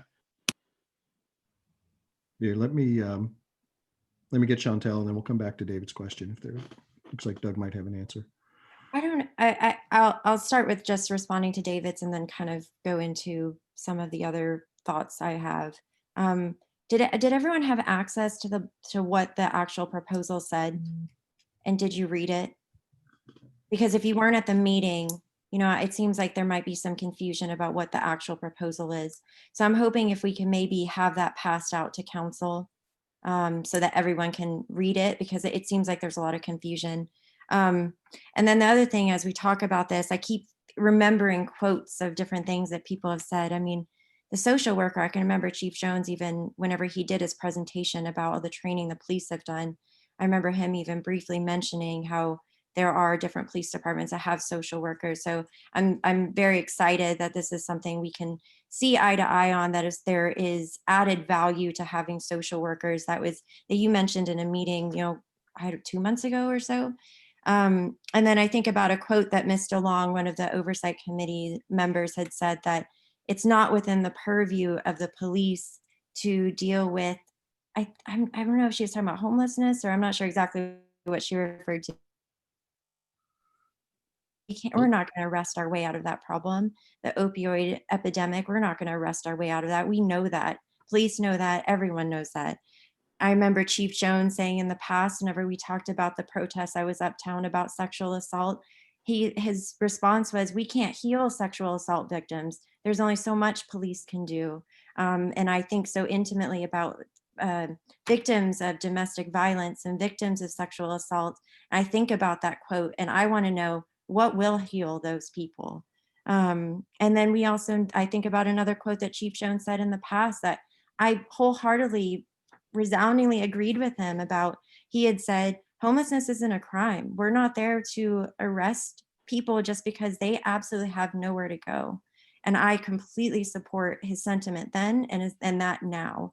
And so that's where we're looking at with this task force.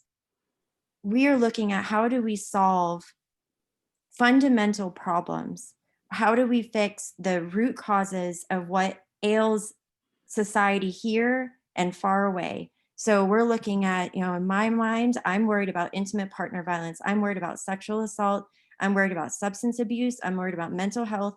I'm worried about homelessness. I'm worried about hunger. So what can we do to try to help those families who are affected most by this? And we are all in agreement across the political spectrum that having a reactive police response, we are not going to arrest our way out of any of these societal ills. So to me, that is what this task force is about. And I completely agree with all those quotes that are floating around in my head before. And then that's all I got right now. Okay. Mr. Elliott, do you still have something? Yeah, I just, you know, I've listened to everyone's comments, and, you know, as David said, you know, why can't the PCRC deal with this? And we spent a lot of time putting that commission together. You know, I know Pat and I worked very hard on drafting the ordinance, because at first we thought about having the Community Relations Commission, now the Civil Rights Commission, deal with it, but we felt we needed to have a separate commission. So, you know, as has been pointed out, we've had sort of two, looks like on the outside, two opposed groups, but they all say, you've got a great police department. We're doing a fine job. And of course, as we all know, we don't want to rest on our laurels. So when I hear this notion of we want to look for, other ideas besides traditional policing, I've never thought of our department as a traditional police department. I mean, we've done all sorts of things with community policing. Our officers will buy dinners for the homeless people once. We can give you 1,000 examples of the great people we have working. So I've never thought of it. And then how many departments our size or even much, much bigger have a police community relations and review commission? So as I listen to you, I'm thinking that maybe what we do instead of forming committee is task the PCRRC to have some hearings to listen to all sides as to what needs to be done, because they've spent a lot of time working with myself and the police chief and the community, listening to concerns. And so I think that makes a lot of sense to have them maybe spend some time listening to the community and listening to various viewpoints rather than creating another community. Because as I want to remind you all the time, there's only, a handful of administrative people, and we go to a lot of different boards and commissions and spend a lot of time. And of course, we have this very, very good, what I consider PCRRC, which is very representative of our community as it is now. So why do we want to reinvent the wheel? So just a thought. Thank you. All right. Thank you, Mr. Elliott. Mr. Bracken? Bill, did you have something to say first? I think your hand went up before mine. Sure. I appreciated the chief's comments, and sounds like he's amenable to the discussion. And I agree with Chantel's comments. For the most part, they align with mine. I think what the city manager just said and what David had suggested makes some sense to me. And it goes along with what Chantel had recommended, I think, and that is let's make that the focus, and let's have that be a way to do it. I remember when we went through the pain of taking down the water tower, and part of the discussion was, well, what are we going to replace it with? And there was a discussion about putting together a commission to help, which we did. And membership was a key issue. And I think it was the issue that made the difference in that being a success. And that was that there were just as many people who were in favor of keeping the tower up as were in favor of taking the tower down. And I didn't have an agenda because I just went along with what the people had said in their vote. So I think this is a similar situation where we don't want to have a group put together that appears in some way to have a bias one way or another. We want a fair hearing of all those issues. And like Chantel said, the chief suggested that, in fact, many police departments do have social service workers, and I think that's good. And so let's do that, and let's use our PRRC to do that for us. That'd be my suggestion. All right, Councilor Bracken? Yeah, but I believe the PCRC specifically approved of the task force, right? So, and they have a lot to take on already. So if they want to take that back and say, we want to take it on ourselves, I trust the PCRC, but I trust what they've already said. And I think the groups involved here and the public that have spoken have also sort of gone down the route of thinking about what a task force would be able to do. And, to explore all the options, there might be a lot of work there. So I don't see a problem with the task force at all. All right. Okay, I'm going to put my 2 cents in on this, and I'm willing to take some heat for it. If we decide to form a task force, which I'm not opposed to, like Councilor Prithridge, I'm hearing it from all sides. So I just want to say that this task force, in my opinion, would be formed to help us police better, not to eliminate police, not to defund police. If anything, we're going to increase the police funding because we may decide to increase their staffing in some form if we decide to go that way. But what I'm going to take the heat for is this is not going to move as fast as people would like it to, because we are incredibly busy as a city. You know, we're already working on 2 initiatives from BLM that involves the police, involves the assistant city manager that they're trying to get implemented. I would really rather see those get implemented before we start forming a task force. We have all these projects with our COVID money to get going before December 31st. So we will start looking at this and discuss it and decide which way to go. And we're going to go, you know, if we, you know, as best we can, but it's not going to move that fast. So I just want everybody to hear that. So with that, if there are no more questions, and I do appreciate that discussion from everybody, that was great. We will go on to regular public comments. So anyone wishing to address council about items that are not on the agenda, please come forward. As I would say, please state your name and address for the record. And I would ask that everyone try to keep their comments under 5 minutes. Mrs. Green, is there anyone wishing to speak? Yes, first I'll go with Miss Ann Fuhr. Go ahead.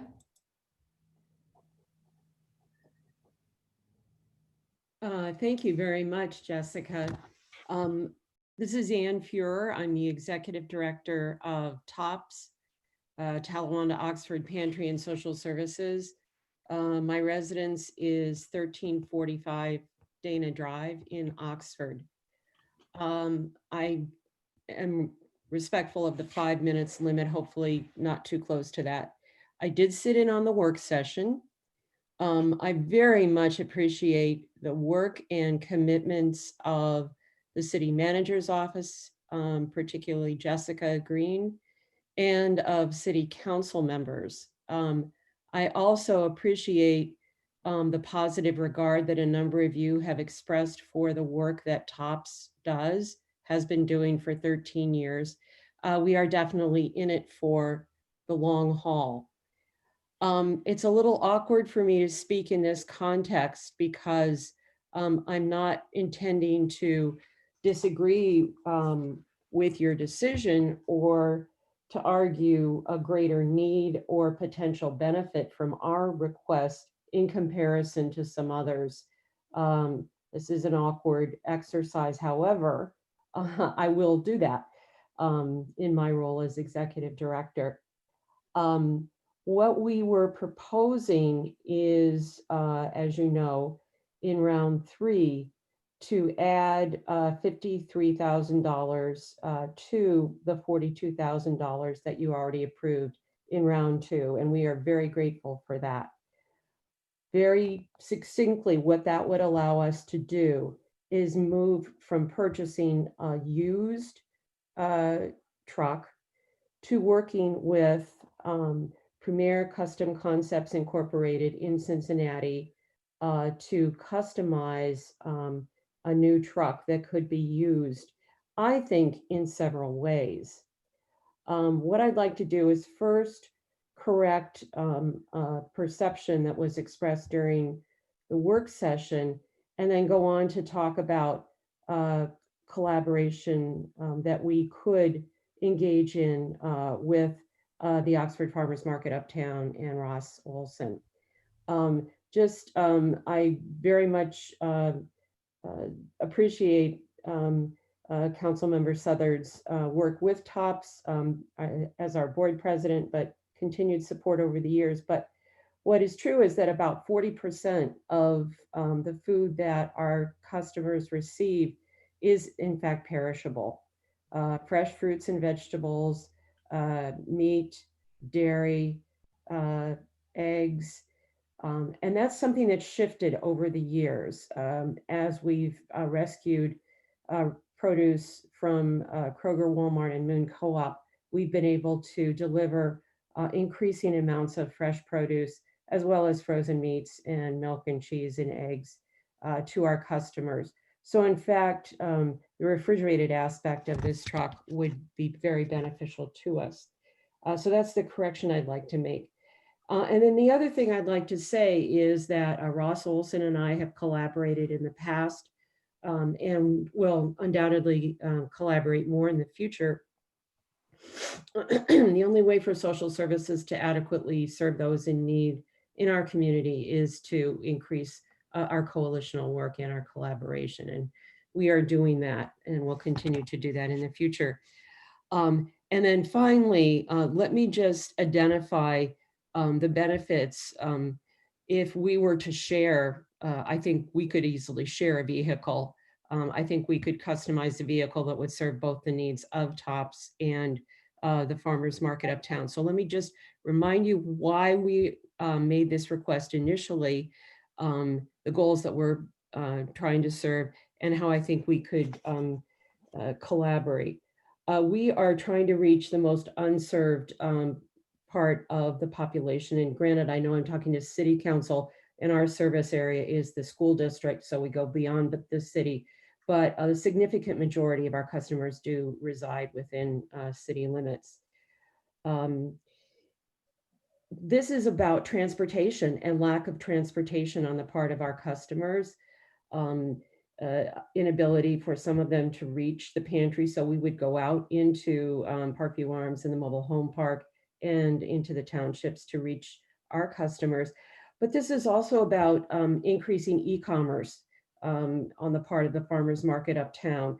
And that's really important to get the most healthful food that both the farmers market and that we provide to our customers. The farmers market is wildly successful, I know, and there are some concerns about how crowded it gets on Saturday mornings. So in order to keep people safe during a pandemic time, we have moved to delivering to our customers, and we will continue to do that more than we did in the past. I know that that is in part what e-commerce is about for the farmers market uptown. And finally, it's about economic development for local farmers and other vendors at the farmers market. We would work as, we would see 95,000 as a maximum.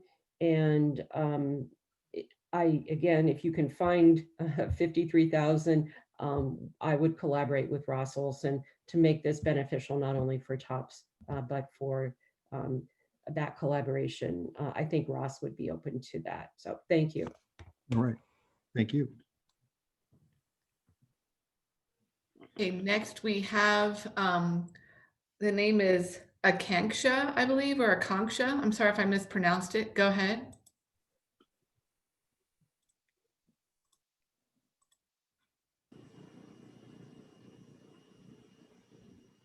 We can hear you. Go ahead. Can't hear you. Akanksha, we can hear background noise, but not your voice. Are you?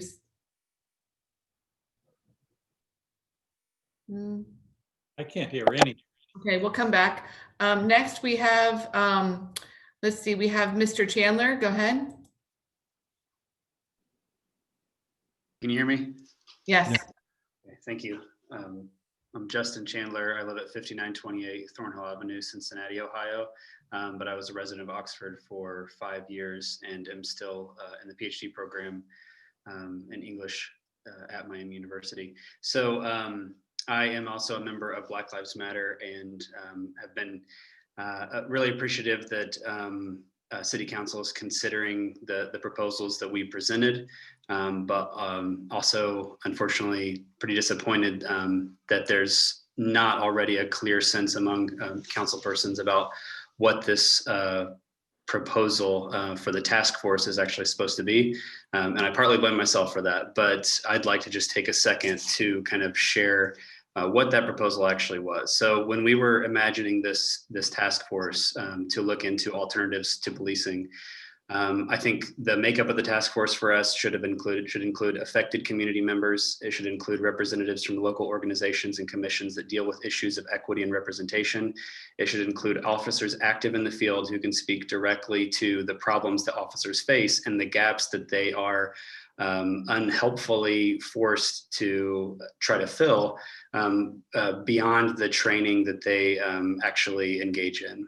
It should also include people with budgeting and finance backgrounds. It should include experts in social work to ensure that best practices are being implemented, whatever the recommendations of the task force may be, as well as experts in police reform. It should involve community organizers and people who can actually reach out and get the community involved in this. And it should also include a member or members of the PCRC.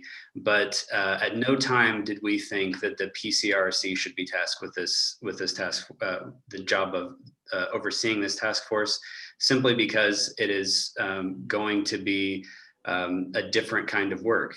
As you can see from the makeup of the task force, it's involving a whole lot of different people. Our timeline for this was a 6-month turnaround.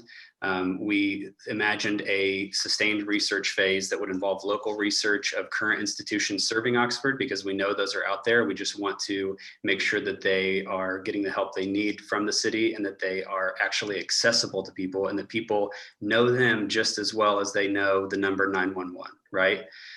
We want community and data feedback. We want testimonies from citizens and officers about the needs of the community. How can we best collaborate with and build upon the work of, for instance, Oxford's Coalition for a Healthy Community?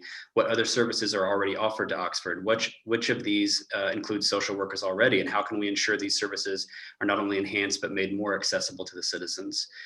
Key areas to explore would be racial discrimination, mental health, substance abuse, homelessness, poverty, interpersonal violence, international and immigrant experiences, and other areas that arise through these needs assessments and data collection that the task force would engage in. And again, so this task force is not about let's defund the police. This task force is about let's identify what is going on in Oxford, what areas need to be addressed, where help needs to be given. We wanted to emphasize community buy-in, so crucial for sustainable and equitable practices. We wanted to research alternatives to policing in other similar cities, what has been successful elsewhere. The task force should host a series of town hall style meetings to bring community members together to share their experiences of what is working and what is still needed in Oxford.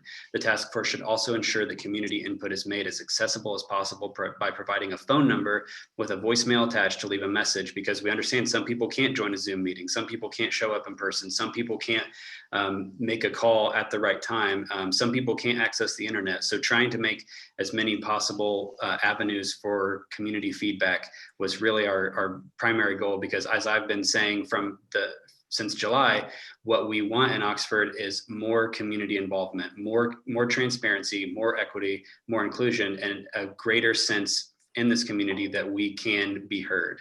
We also thought that a literature review would be incredibly important. What are scholars in social work and related fields saying about best practices and providing alternatives to policing, so that when someone calls a social worker, they are implementing best practices with a mental health issue or a drug substance abuse issue. The Family Science and Social Work at Miami University Department, faculty and graduate students are willing to help with this literature review, and they've already said that they have gotten started on that work. As far as funding, we thought that part of this task force job would have to be to research how best to fund these complements and alternatives proposed. So are there grants available? Is OPD willing to help fund any of this? Are there areas of the city budget, including OPD, but not limited to OPD, that could be reallocated? Because ultimately, what we believe is that we need to identify what the needs of Oxford actually are. I think that can best be done when it is a diverse group with a lot of stakeholders involved, and they're getting consistent community buy-in and community feedback while doing a lot of research on the side. Thank you. All right, thank you. Okay, next we have Ms. Shaman, go ahead.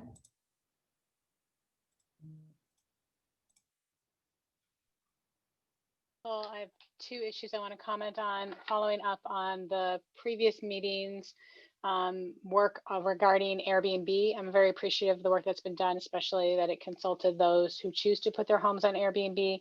And I have a potential future suggestion, and that is that the city encourage those who rent out their homes to be courteous and notify their neighbors when they are going to do so.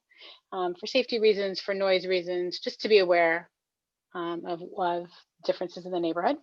And then on the issues of Black Lives Matter, I am very appreciative to council and to the police department and the chief for making good progress on the anonymous feedback process. And I thank you for that.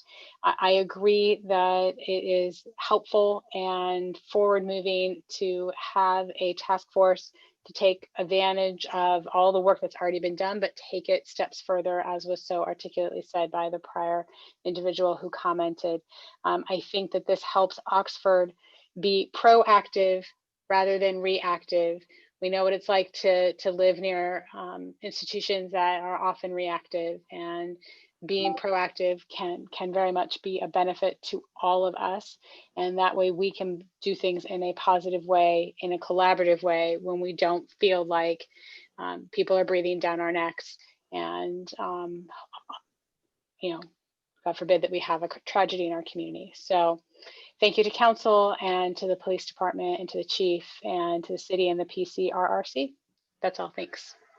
Thank you. Thank you. Next, we'll have Ms. Hillman. Go ahead, Ms. Hillman. Oh, it says, okay. Ms. Hillman, when I promote you, you're going to be a panelist because you have an older version of Zoom. So here we go. Your camera might be on. There you are. Hey, I'm Latricia Hillman. I live at 820 Clover Circle. I want to talk about the task force. I read the proposal and I'm actually really interested in it. These are the kind of conversations that Chief Jones and I have been having since I organized the vigil.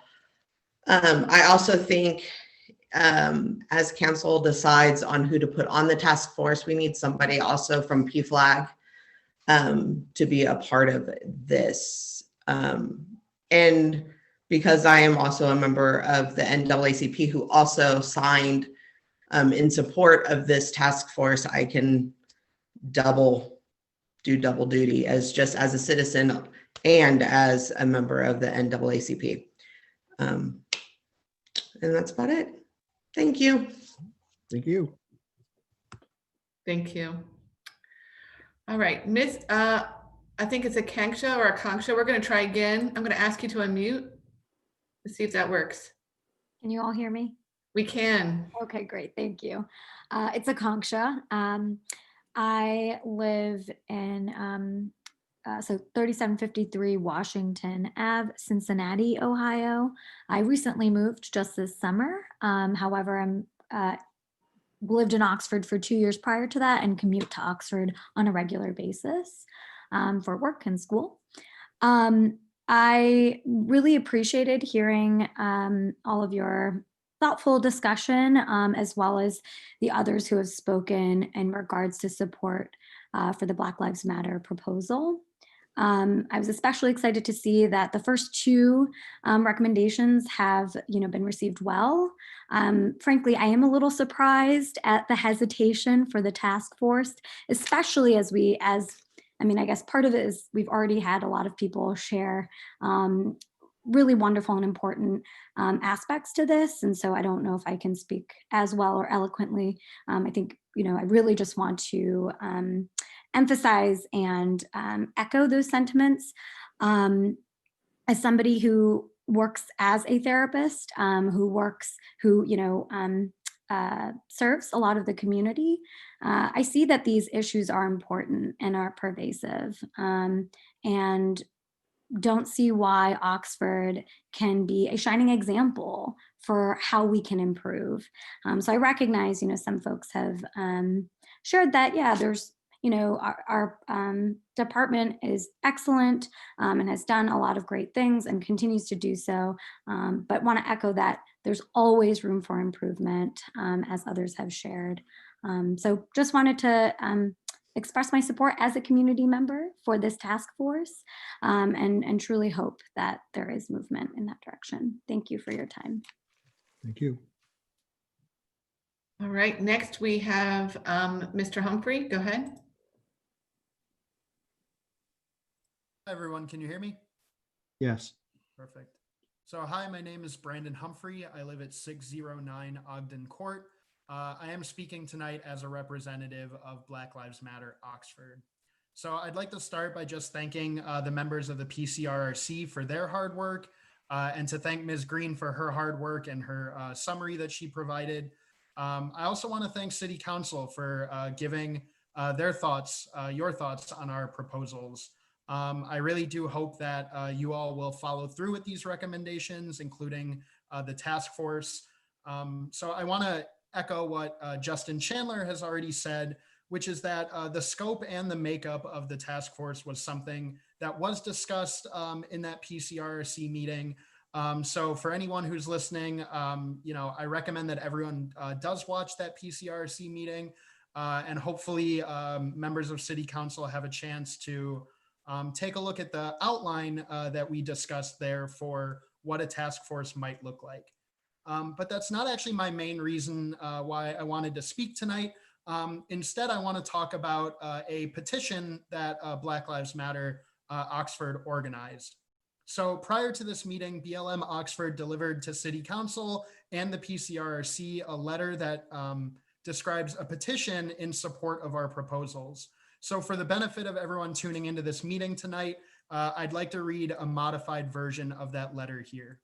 So the letter reads, Dear members of City Council and Mr. Elliott, on August 4th, 2020, Black Lives Matter Oxford, Ohio, presented a letter to the Oxford City Council proposing a number of policing reforms that we believe will make Oxford a safer, more equitable, and more inclusive place. That letter and its proposals have received letters of support from the League of Women Voters of Oxford, the Butler County Progressive PAC, the Interfaith Center at Miami University, Oxford Area PFLAG, and the Diversity Interest Group, who come from Miami University's Department of Psychology. More recently, we created a petition to give individual community members the opportunity to voice their support for our original proposal letter. So to date, our petition has received 579 unique signatures, including an endorsement from the Department of Psychology at Miami University, the whole department. Of these signatories, roughly 80% of them are residents of Oxford, and 98%, almost everyone, reported some connection to the Oxford community. For example, through residency, proximity, like living in the surrounding area, employment, or affiliation to the university. Along with letters of support already presented to City Council, this overwhelming response to our petition, I think, demonstrates that our fellow Oxford citizens also hope for a safe, equitable, and inclusive Oxford. This can be achieved in part by following through with our letter proposals. First, promoting transparency and trust through a more robust record of officer-initiated stops, including pedestrian stops. Second, through removing barriers to police reporting to reporting police misconduct by forming an easily accessible and user-friendly reporting system. And third, establishing that task force to investigate the health and safety needs of the Oxford community and how best to meet them in an effort to reduce the burden on policing. So Black Lives Matter Oxford stands in solidarity with all members of our community who hope that Oxford can be a shining example of transparency, health, safety, and inclusion for all to follow. Signed, Black Lives Matter, Oxford, Ohio. Thank you all for your time. Thank you. Okay, next we have Miss Anderson. Go ahead. And if you could state your name and address, just as a reminder.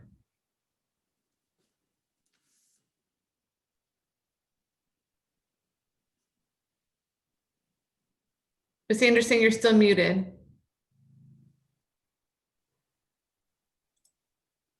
Okay, go ahead. Okay, this is Debbie Anderson from 3903 Harris Road. Thank you everyone for hearing me tonight, and thank you City Council for your service. I do want to discuss the formation of a task force tonight, and I do represent the support for Oxford Police Department, a coalition for better Oxford. I have two concerns and three recommendations, I believe, that provide 3 wins for our city. And I do agree with what's already been stated that there's not a rush on this. I feel like if there's a rush, it speaks of control. And I feel like it's responsible and respectful to take time enough for everyone to be able to give their input on this matter. So I'm going to begin with my two concerns. I believe the formation of a task force sanctioned by the city is premature, and it's not the solution to all the issues at hand. I want to talk about the police in regards to minority relations. For me, there's not enough data that the OPD warrants fundamental changes. Most of the complaints that I've heard voiced against the police department were anecdotal and dated in the past, and that racial profiling is unsubstantiated in data in the OPD. But let's just say, for example, that the OPD had a performance rate of 95% positive dealings on race relations. Is that a cause for major expense and major changes? If there's 20 officers on the force and the rating is 95%, then it could be just one officer is the culprit. So I have the feeling if one officer was doing profiling that it is fixed by now. And again, addressing the 5% is best done by on-the-job training, yearly goal setting, and review within the department. So I believe that one of the lieutenants is specializing in training the officers and keeping them updated regarding minority relations. And there's no reason to expect that that improvement will not continue. And number two concern is if social services is the issue, it's not the primary role of the police department to solve the mental needs of our city. However, it is something that they must deal with, and they are solving their own problems. They do have current connections with Butler County Mental Health Services, homeless shelters, and so forth. And they are looking for officers with social service training. That sounds like a win to me. And thirdly on this, I believe the formation of the committee, it already came out tonight. I think it is significant and not to be bypassed, is that there's ambiguity about the purpose and role and scope of the committee. I feel like it's too soon to just give a carte blanche yes to a task force formation without clear goals on their part. So here's my proposals and rationale. Number one, I'm asking City Council to table the formation of a city-sanctioned, city-funded task force on alternatives to funding policing for 6 months. The Black Lives Matter group is highly motivated at this time, and I believe what the answer is, they can form an independent committee that is funded with their own donations. They have a website, they're able to collect funds, they can research, they can develop, they can gather resources and report to City Council in 6 months. They will have a better, clear objective of what they're going for. I have looked at their recommended website called Cahoots. The one that I read, it served a city 10 times the size. It needed volunteers and cost $2.1 million to operate. Although it did say it created a savings for the city in the long run. So I'm concerned about the money, the amount of money involved and the return on investment. Would the city get a large dollar amount of improvement for a high cost program? And then if the city sanctions the task force, is there obligation or strings attached to follow through? If the city sanctions a task force, will it be filled, as we talked tonight, with individuals of the same mindset, or would it represent an equal number of supporters for the Oxford Police Department? So, and would it contain a police officer or two to coordinate the new improvements they are already making so as not to duplicate efforts? So I believe a Black Lives Matter group could do an excellent job of researching whether or not it is city sanctioned. So number two, I'm asking City Council to encourage the Oxford Police Department to continue with their own ideas for improvement for the next 6 months. The Oxford Police Department best knows what issues that they face, and they realize there are resources out there to utilize. So the Oxford Police Department is highly motivated to be the best they can be. They are hearing community concerns, they're pivoting on ideas brought forth already. They have only shown professionalism so far, and there's no reason to not expect more of the same. Perhaps Cahoots is a program that they would want to look into, but it would fall under the current budget of the Oxford Police Department if they were incorporating those ideas gradually into their mode of operating. And no one in any business or service likes being demanded to make changes without cause. Recently in town, a big wig showed up to help out a service team out. The big wig ended up causing delays, and they had to do things over because they were unfamiliar with the teamwork already in place. So in my mind, it would be a great disservice for Oxford to have a program rubber stamped on them on an already functional police department. So if after 6 months, the city council believes the Oxford Police Department is still lacking in some way, a task force sanctioned by the city could be implemented at that time. 6 months is not a long time to wait. Again, there would also be more data in about how well alternative to policing works. There are already regrets in many cities regarding defunding the police. Without safety, people and businesses and their tax revenues leave the city. And number 3, one issue is not about policing at all. It involves what the police are to do with those experiencing food or housing insecurity. The faith community is highly motivated to provide for the needy in our midst. At least 10 area churches actively fund and serve underserved or homeless in Oxford on a monthly basis.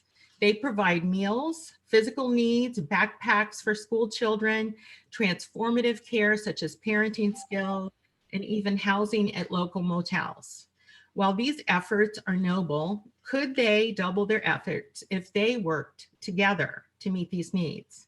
I am willing to ask area churches if they would like to meet together with local services to offer greater assistance to those experiencing food or housing insecurity. This group could see what progress could be made in 6 months as well and report findings to City Council.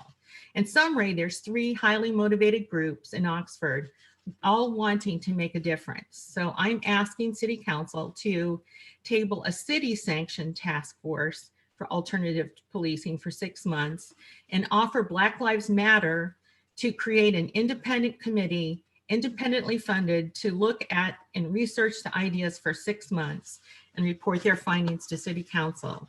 I'm looking for City Council to encourage the police department to continue their innovations and plans for improvement for 6 months. If City Council does not feel there is sufficient progress, a task force could be sanctioned and funded at that time. And then also for City Council to invite area churches already involved in to coordinate their efforts and work together to meet needs of underserved in Oxford and report their ideas in 6 months. I believe by doing these things, all 3 groups can stay highly motivated in their work. They can innovate and create the best solutions for Oxford with the hope for the most results with the least risk for error. I believe it's important to do the right thing for the right reason. To do the right thing for the wrong reason is compromise. To do the wrong thing for the right reason is hypocrisy. I believe City Council has the ability to make the right decision for the right reason. I believe it's the responsible decision for 3 groups to work independently to come up with solutions and report to City Council in 6 months. I want to thank Oxford City Council, the Oxford Police Department, Black Lives Matter, the support for the Oxford Police Department, Coalition for a Better Oxford, and area churches for all having a heart for the best Oxford. Thank you. Thank you. Okay, next we have, it looks like Natalie Price. Go ahead. Hello, can you all hear me okay? We Yes. can, thank you. Okay, wonderful. Thank you very much for providing citizens like me with the opportunity to listen and speak tonight. I really appreciate it. My name is Natalie Price. I live at 3441 Northland Drive in Hamilton, Ohio, and I am deeply embedded in the Oxford community through my status as a 4th-year PhD student in Miami University's clinical psychology program. I do research with children and families in the Oxford area, and I work as a graduate student therapist in the Miami University Psychology Clinic and at Talawanda High School. And since June, I've also been working alongside other students, faculty, staff, and administrators on Miami's diversity, equity, and inclusion task forces to help create and implement recommendations for our institution on changing our policies and our climate to be more inclusive, equitable, and accountable. So through these experiences, I feel that I've developed some perspective into what it takes to change, both at an individual and an institutional level. I fully and enthusiastically support each of the 3 reform proposals that the Black Lives Matter chapter of Oxford is proposing. I work closely with children and families in Oxford, and I have a strong vested interest in doing everything I can to help make sure that the children of this community feel safe, healthy, and proud of their Oxford community. I believe it's really critical for Oxford to facilitate transparency, open communication, and trust between community members and police officers by requiring comprehensive reporting as related in the first and second proposed reforms. This will provide us with really important data, which I'm a researcher, so we love our data, about how our community is doing in terms of policing. And as someone who works extensively with severe mental illness and regularly engages in crisis interventions, I think it's vital that Oxford follows other city and town examples of creatively helping our police officers and community members by exploring alternatives to policing, like mental health professionals who are well equipped to respond to particular crises. I believe that my therapy experiences provide me with a unique perspective about what it takes to make change happen. Therapy is all about changing for the better. We use evidence-based treatments and strategies to help facilitate this change. And it's pretty akin to how these reformed proposals are based on decades of research. The change we're trying to facilitate is not always easy in the therapy room, and it certainly doesn't happen overnight. Sometimes we come to therapy and we are incredibly resistant to work on what we need to change, and that's okay. I want to normalize that. That is a very common reaction to change. Many of us walk through the door ambivalent about changing ourselves and end up thinking of a million reasons why we should just stay the same. And simultaneously, at some point, we got to get to work. It might be hard. It might involve us seeing things in a different light or adjusting to new information that we didn't always think of. But at the end of the day, if we want change, if we want to grow, we've got to challenge ourselves and work together to make that happen. Through these proposed reforms, you as council members are being presented with an incredible opportunity to make our community change for the better. It isn't the end all, it's going to take some work, but it's a critical, incredible start to helping our community heal, grow, and change, not just for us, but also for the children and generations to come. I do believe our country is at a turning point. I would urge you all to be on the forefront of this change, listening to your scientists and educators and citizens who all care so deeply about this community. We can either be a community that is resistant to change, unwilling to adapt from long overdue changes, kind of refusing to walk through that therapy door, or we can be a beacon of a community working together to get it right step by step to make the changes needed for Oxford to be inclusive, accountable, and a flourishing community for all. And that is all I have to say. I really appreciate your time and wish you all the best. Thank you. All right, next we have Ms. Franklin. Ms. Franklin, go ahead. Hi, thank you. My name is Amber Franklin. I live at 1211 Dana Drive. I'm a member of the PCRC. I'd like to thank Jessica Green and Chief Jones and staff at the City of Oxford for the hard work that they've done so far to implement the first 2 proposed initiatives on the Black Lives Matter proposal. I appreciated the comments and the discussion that City Council had on this matter. I want to also say that I appreciated Vice Mayor Snavely's point that we have a good police force. We have a very good police force. Oftentimes, when I tell people that violent crime happens in Oxford, shootings, stabbings, armed robberies, they're surprised because they don't know. And I think one of the reasons why they don't know is because our officers handle those situations quite well. But I don't think that we should assume that just because something happened elsewhere, that it can't provide some context for something that can be changed here. For example, when terrible things happen to police officers, I suspect that there are changes in practices that are adopted across police departments in different cities or different states because of something terrible that might have happened elsewhere. In 2016, when I first joined the Police Commission, that was a summer somewhat similar, although not quite as dramatic to the summer we're experiencing now. After Philando Castile and Alton Sterling were killed, there were 2 different shootings of police officers who were ambushed, one in Baton Rouge, Louisiana, and one in Houston, Texas. And I think together there were about 7 police officers who were just doing their jobs, protecting and serving citizens who were killed in cold blood. And the PCRC wrote a letter to Chief Jones and OPD expressing our condolences and our sadness for what happened to the officers. And I know that Chief Jones and OPD appreciated it. And they didn't say, well, this happened in big cities, that didn't happen in Oxford, so why are you giving us this letter? They were grateful for it because it was a recognition that what happens to any of them, anywhere, affects all of them because they're a community.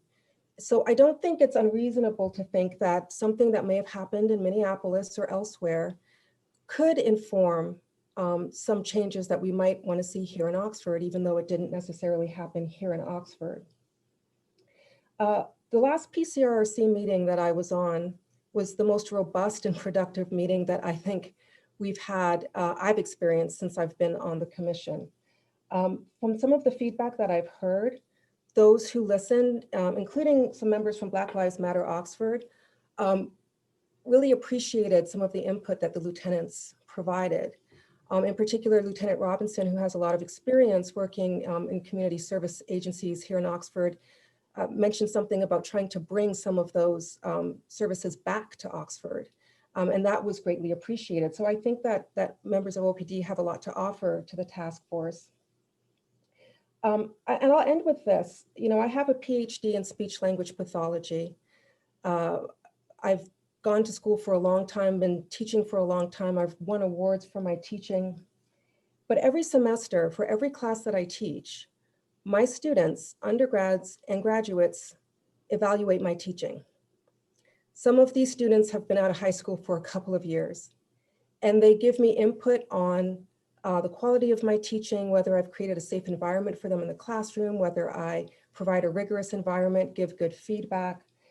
And sometimes the feedback they give is, there's nothing I can change. There's nothing I can do about it. I can't affect the building that I teach in or whether my room has windows. But every once in a while, there's some feedback that's provided that is actually very helpful and has improved the quality of my teaching and has changed the quality of my teaching. And I think that they have a right to have some input because they're affected by my teaching. They help to pay my salary as well with their tuition. Not everything that comes out of the task force in terms of recommendations will necessarily be adopted, will necessarily be reasonable. But I think we have an obligation to listen to the community, both professionals and individuals within the community, to get their ideas. There might be an idea that comes forth that we find revolutionary, even for a police department in a community that's already doing very well. Thank you. Thank you. Next, we have Ms. Rosenberg. Go ahead.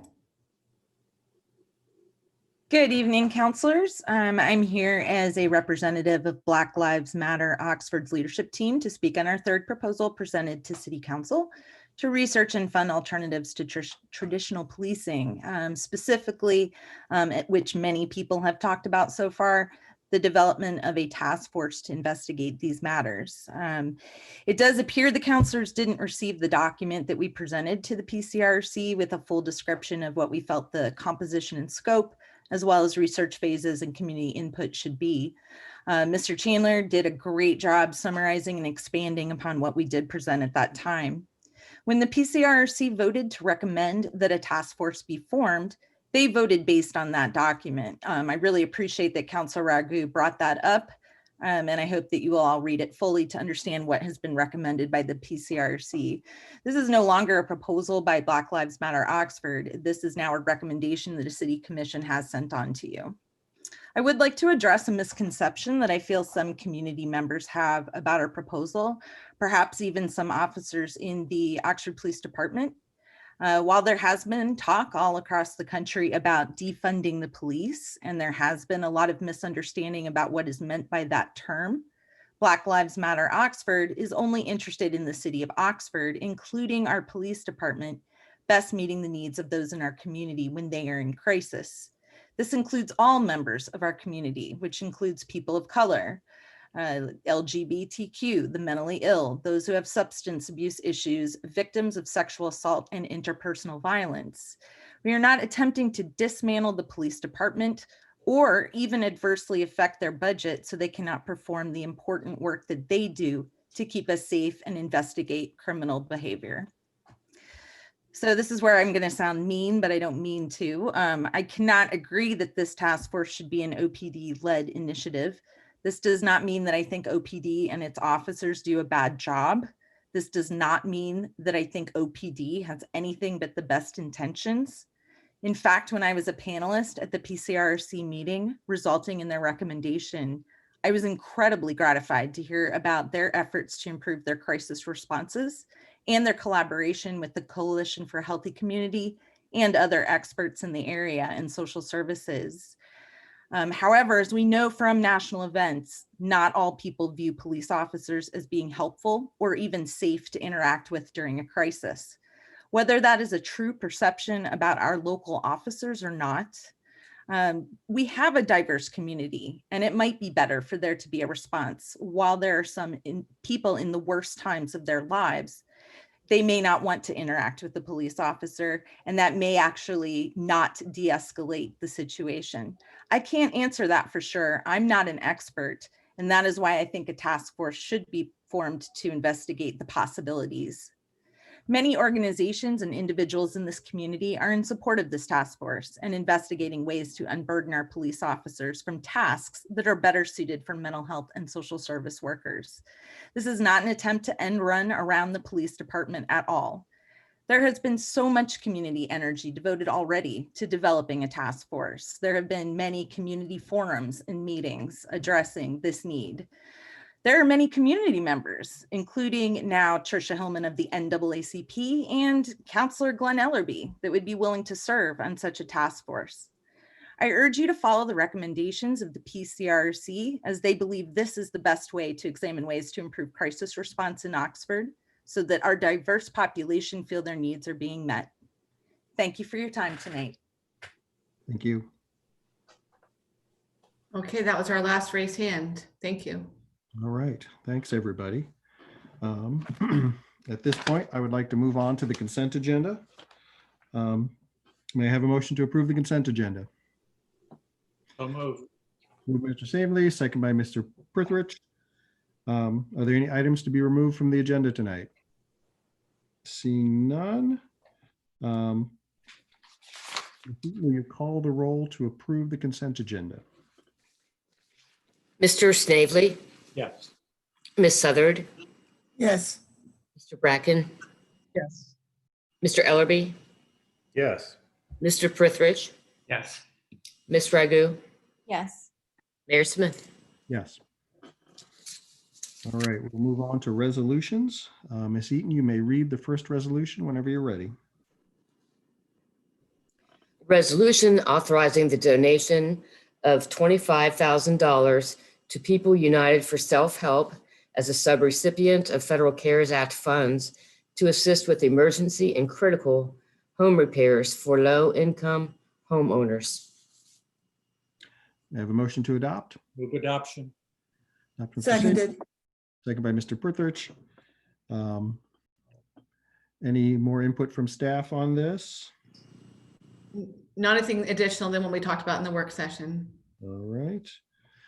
Is there anyone from the public wishing to address this resolution before council?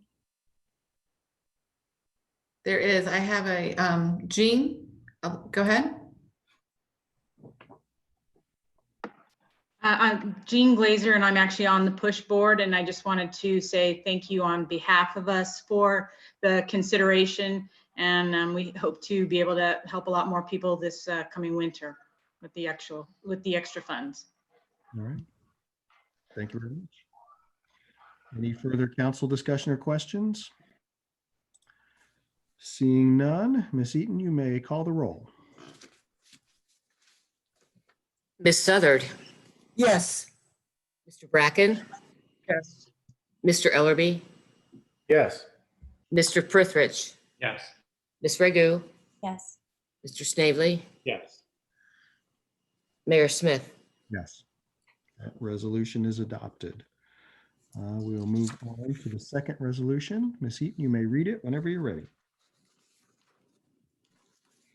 A resolution authorizing the donation of $41,600 to Oxford seniors as a subrecipient of Federal CARES Act funds to assist with COVID-19 testing and the purchase of air cleansing equipment, automatic doors, and adult daycare personal protection equipment. Motion to adopt. Move adoption. Seconded. Adoption by Mr. Savely, seconded by Counselor Southard. Any further staff input? I don't have anything additional. Thank you. All right. Is there anyone from the public who would like to address this resolution before council? No, not this time. All right. Any further council questions or discussion? All right. Seeing none, Ms. Eaton, you may call the roll. Mr. Bracken, Yes. Mr. Ellerby, Yes. Mr. Prithridge, Yes. Ms. Ragu, Yes. Mr. Snavely, Yes. Ms. Southard, Yes. Mayor Smith. Yes, that resolution is adopted. We'll move on to our third resolution. Ms. Eaton, you may read it whenever you're ready.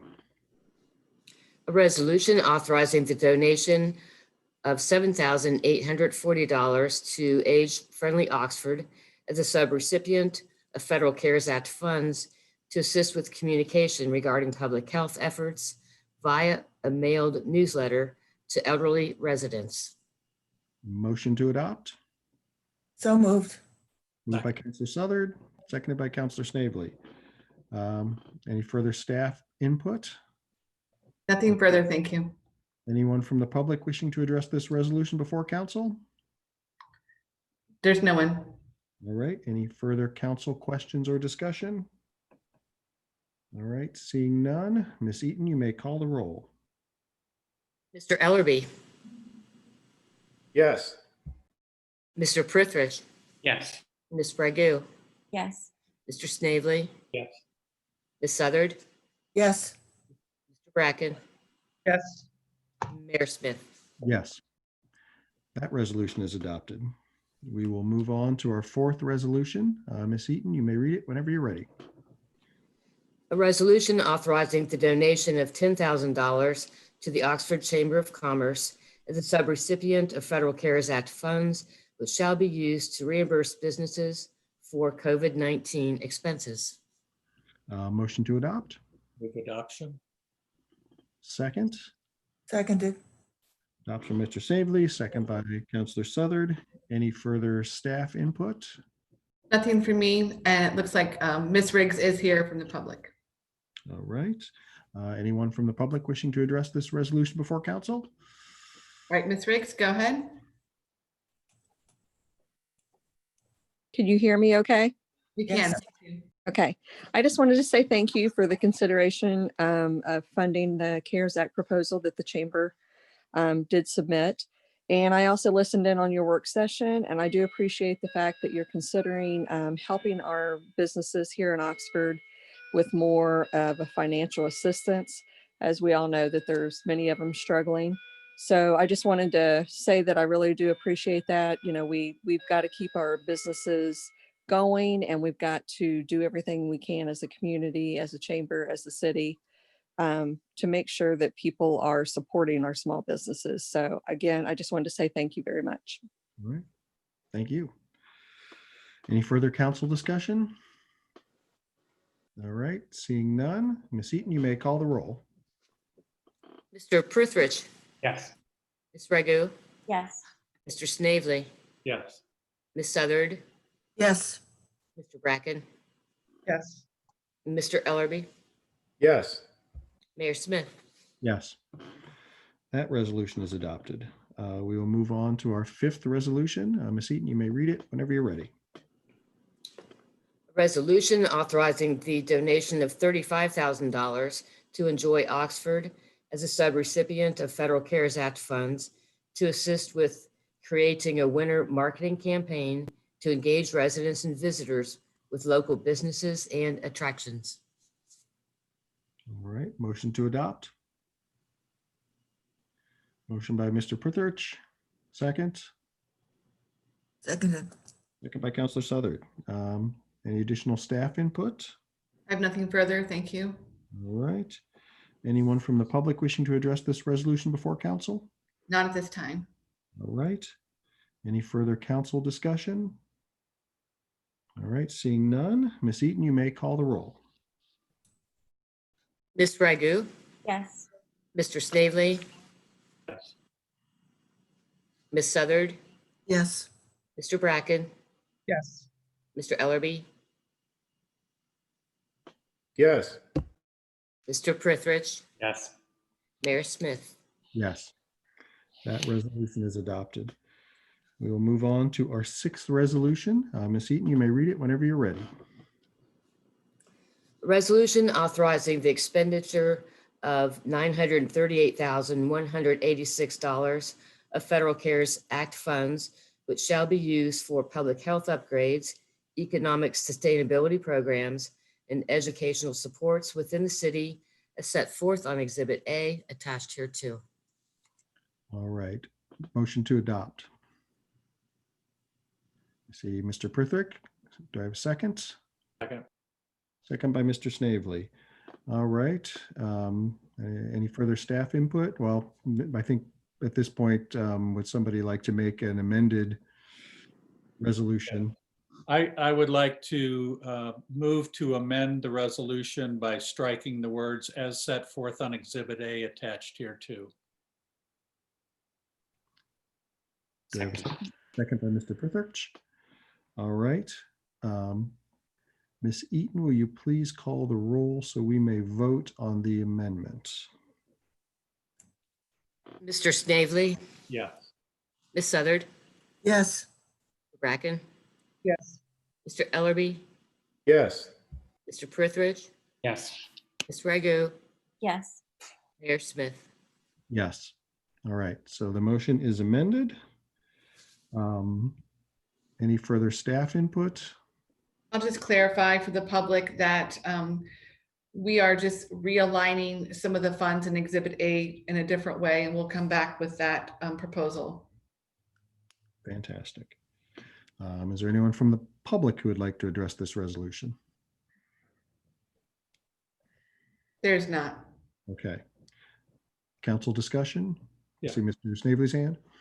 So I'm still interested in TOPS being able to get the vehicle, which they've argued for, and I think they did a very good job of it. There was some indication on council of support for that. My question is, can that be subsumed under this, or would that have to come as a separate resolution at our next meeting? We would have to come back as a separate resolution because they'd be a subrecipient, like an additional subrecipient. Okay, so will there be funds left if we put this amount of money into the city? Will there be anything left for that expenditure? Yes, we would take it from this and move it over to the subrecipient of TOPS. Thank you very much. All right. I see Councilor Southard's hand. And I hope that we will take into account the proposal made during the public comments that this would be shared with the farmers market, that this would be a van that would be used by two organizations that serve our community. Yes. It's not part of this resolution, but I'll work with them on that language, both the farmers market and Anne from TOPS, and bring something forward to you. Thank you. Good. Mr. Prithridge? So I guess I just wanted to acknowledge, I think that some of the subrecipients have thanked us, but I think that the city of Oxford, I'm grateful to the federal government that managed briefly to work together in a time of great need. And so this is primarily a pass-through role. Even this money that we're looking at here, much of it will go ultimately to other things. And so I do want to thank our elected officials in Washington, D.C. for helping local communities and helping us help our local organizations. And I just want to thank again staff for all their hard work and trying to figure out, you've presented really great budgets to us. We could talk about some of the balancing there, but all that heavy lifting was done. So, you made our job easier. So thank you. All right.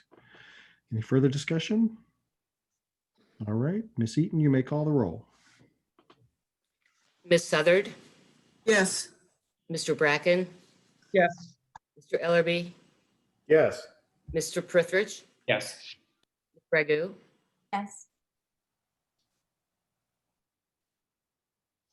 Yes. Mayor Smith. Yes. And That yes. resolution is adopted. Wait, did we miss? Who do we miss? Bill? Mr. Yeah. Snavely. Yeah, that's okay.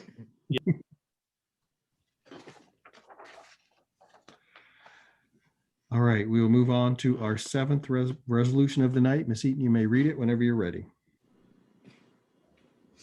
A resolution establishing a naming review committee per chapter 149 of the Oxford Codified Ordinances entitled Facility Naming and/or Renaming to provide recommendations to City Council for naming or renaming a street after the late Mr. Mike Davis, Treasurer, CFO of the Talawanda School District. Motion to adopt? So moved. Do I have a second? Second by Mr. Prithridge. All right, I'll take this one. So I was approached by multiple people after the untimely death of Mr. Davis to possibly look at renaming the street, specifically the street that leads to Talawanda for him. So we've pulled together per city regulations, a naming committee who I don't think will meet more than once or twice to reach a recommendation, and then we will come back to council. Let me ask if there's anyone from the public who would like to address this resolution before council.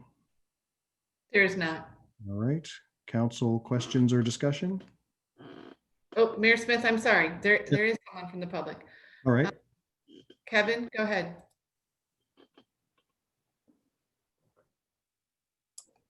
Can you hear me? We can. Yay. Kevin McKeon, 2126 Dana Drive. I personally want to thank you for bringing this forward and bringing it up, and hopefully we can bring this to a successful conclusion. Thank you very much. All right, thank you, Kevin. All right, any further council questions or discussion? Yes, Mr. Prithridge. Well, I just did want to take the moment again for those who, I think most everyone knew Mike Davis, but his contributions in addition to Talawanda School District, and under which multiple new buildings were constructed under his tenure. He spent years of service on our own Community Improvement Corporation. And in addition to bringing a lot of wisdom and business sense, he had a very infectious laugh that all of us in the city of Oxford miss. So I think this is really wonderful that we can take this opportunity to honor someone who gave so much to this community that he loved. And I'm glad to hear you have a street in mind, because that's the one I was thinking of. But I look forward to the work of that committee to help figure out how best to honor this member of our community who we lost to COVID. Thank you. All right. If there are no further questions, Ms. Eaton, you may call the roll.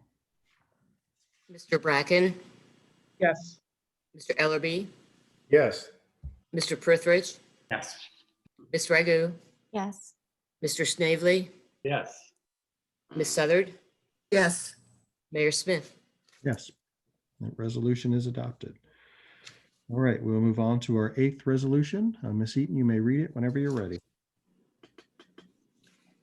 A resolution authorizing the city manager to submit eligible projects to the Butler County Board of Commissioners for the 2021 Community Development Block Grant Program year application. Move adoption. Second. Seconded. Second by Councilor Southard. I'll turn it over to Mr. Dreisbach. Thank you, Mayor Smith. Good evening, everyone. In 2021, we expect to receive $113,000 in CDBG funds. Of this, $17,000 would be used for administrative expenses, and approximately 96,000 would be available for other projects. We're recommending we continue with our handicap ramp program. We've been doing this for several years. We've completed about 80% of the city.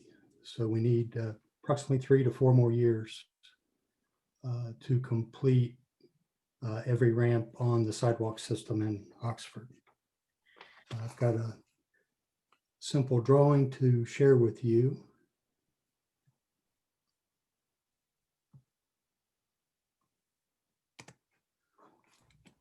If you can see this, the green dots represent areas that have been completed. Can't And see the it. red dots. Mike, we don't see it yet. If you could click share screen, I think you're close. Just go ahead and click share. There it is. Yep, pardon me.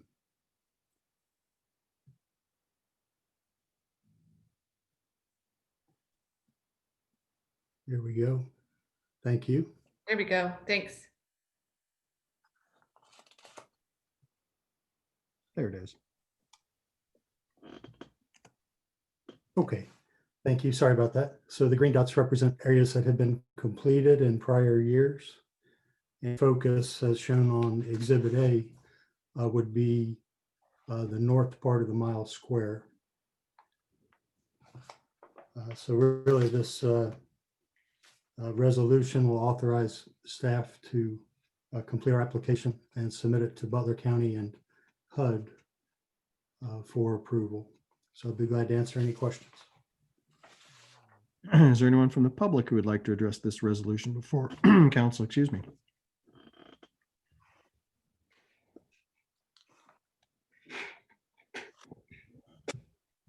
No, there's none. Thank you. All right. Council discussion. I see Councilor Ragu's hand up. I'll just preface my comments that this isn't what I'm going to say shouldn't be confused with me being anti-sidewalks or anti-improving wheelchair accessibility. It's not about that. My question is mainly about the usage of community development block grant programs for, whenever I look up what CDBG is for, if I can read you what the HUD Exchange website says, CDBG program provides annual grants on a formula basis to state, cities, and counties to develop viable urban communities by providing decent housing and a suitable living environment, and by expanding economic opportunities, principally for low and moderate income persons. The program is authorized under Title I of the Housing and Community Development Act of 1974. So and this is similar to my question whenever we first talked about CARES funding, whenever we had authorized the $30,000 for the 2 large road signs, that I don't know if CDBG funding is, I'm trying to wrap my head around the usage of this funding, and then some of the areas, we're trying to cover all of the city, right, with CDBG funding. So I'm just trying to understand Stone Creek, Contreras, and Hilltop, how that applies to economic opportunities, especially for low and moderate income persons.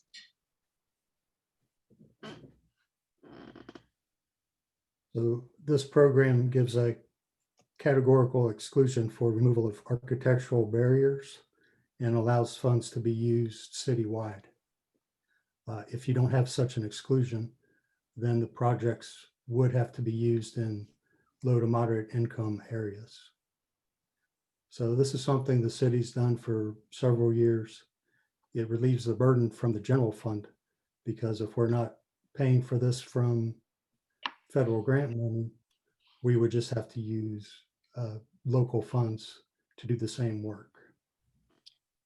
I think that where the tension comes is whenever all of us say affordable housing matters to us, and we apply for this money and we say we don't necessarily use it towards what the CDBG grant money is meant for. I know that there's an exception for this, but I think that's where the tension is that we say it matters, but the way that we spend our money doesn't reflect what we say is our value.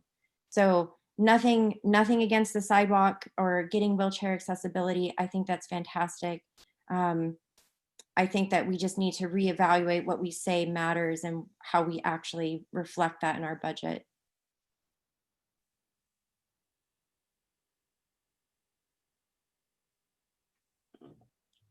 See Mr. Prither-Chand. So, I mean, I think in general, I hope that in future years, especially as we phase out this program, we can think about a variety of ways that we can use CDBG money for some of the things that Councilor Ragu is talking about. I think we've made good use in recent years, but there's a variety of things that we could be doing that might really help us serve our goals. I would say though that I, for example, see a strong nexus between, active mobility, accessibility, and other forms of disadvantage, so to the degree we can make our sidewalk system accessible to people in wheelchairs, in strollers, and in general, we improve the safety and convenience of, I think we know there's correlation between pedestrian usage, and there's a correlation there between income and also in race.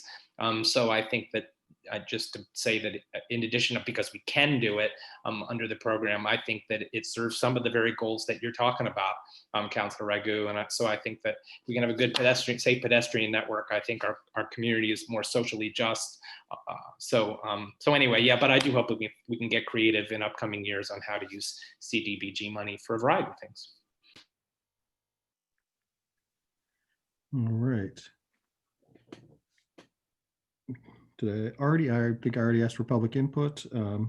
Any further council discussions or questions? All right. Ms. Eaton, you may call the roll. Mr. Ellerby, Yes. Mr. Prithridge, Yes. Ms. Ragu, Yes. Mr. Snavely, Yes. Ms. Southard, Yes. Mr. Bracken, Yes. Mayor Smith. Yes. That resolution is adopted. We'll move on to our 9th resolution of the evening. Ms. Eaton, you may read it whenever you're ready.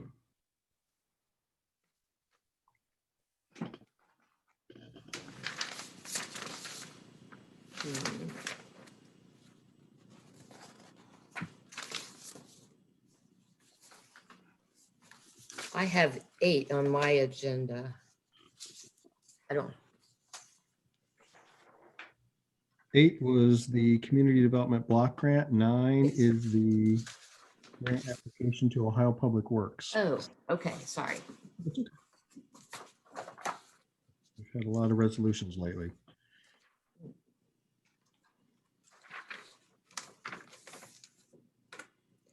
Resolution of council supporting the submission of a grant application for Ohio Public Works Commission Issue 1 funds to be used for the design and reconstruction of Main Street between High Street and Park Place. Motion to adopt. Moved. Moved by Mr. Snavely, second. I will turn it back over to Mr. Dreisbach. Thank you, Mr. Mayor. We've identified this project and it's part of our 5-year CIP plan.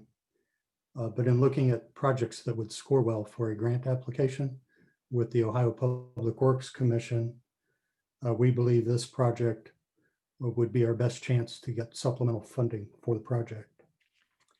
So we're recommending that you allow us to apply for this grant with the Ohio Public Works Commission.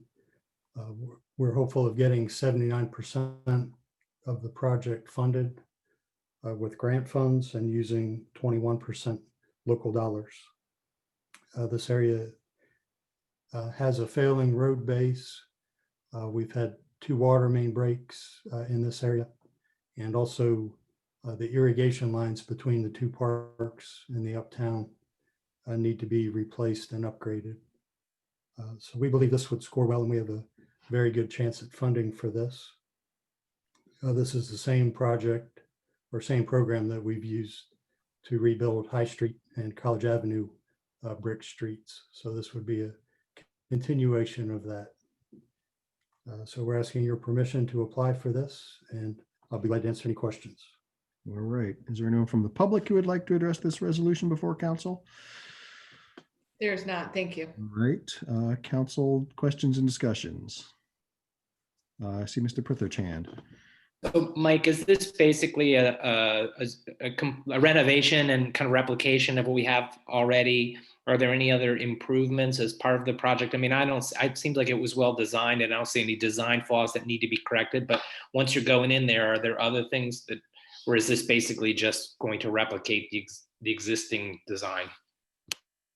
You won't notice many changes on the surface, but there'll be great improvements under the surface. In hindsight, we didn't use enough reinforcing steel in the concrete base of that segment. And this will be designed using the same standards we used on High Street. So it'll be basically an interstate highway underneath that brick course. We'll also have some blank conduits installed. So if we need to chase a utility or something in the future, we'll have an avenue for that and not have to tear up the bricks. And I guess I'm thinking about some of the way this space functions as public space sometimes.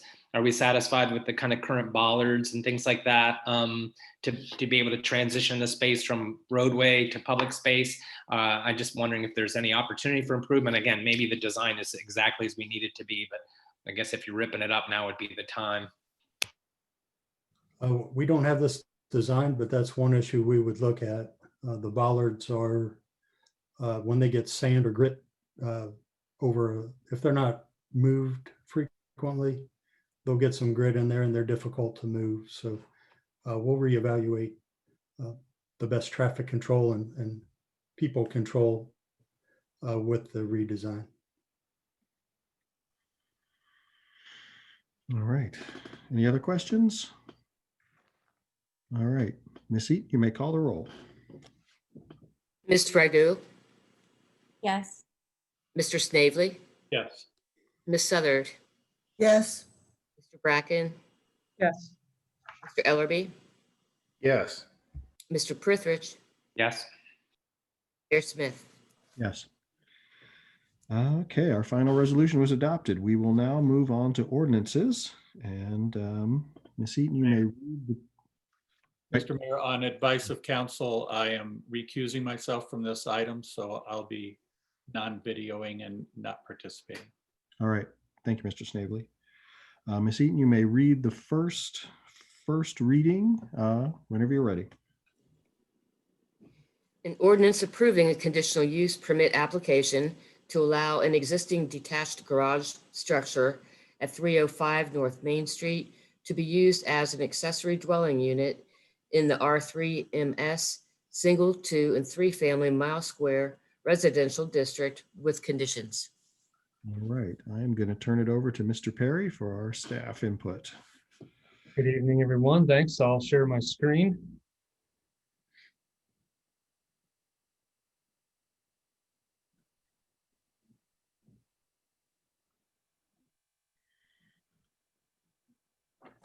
Got a few slides here for you to give you a little bit of an overview. 305 North Main Street.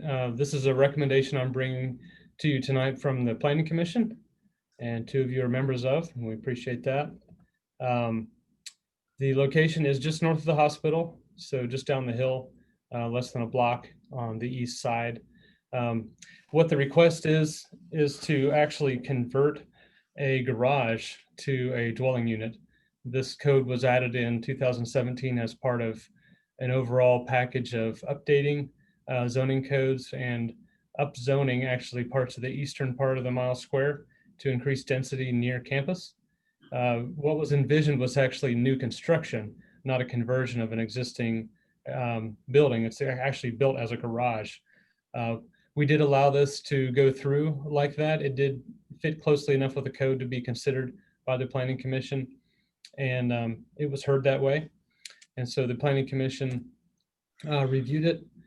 This is a aerial view showing, you can see the primary house fronting on Main Street.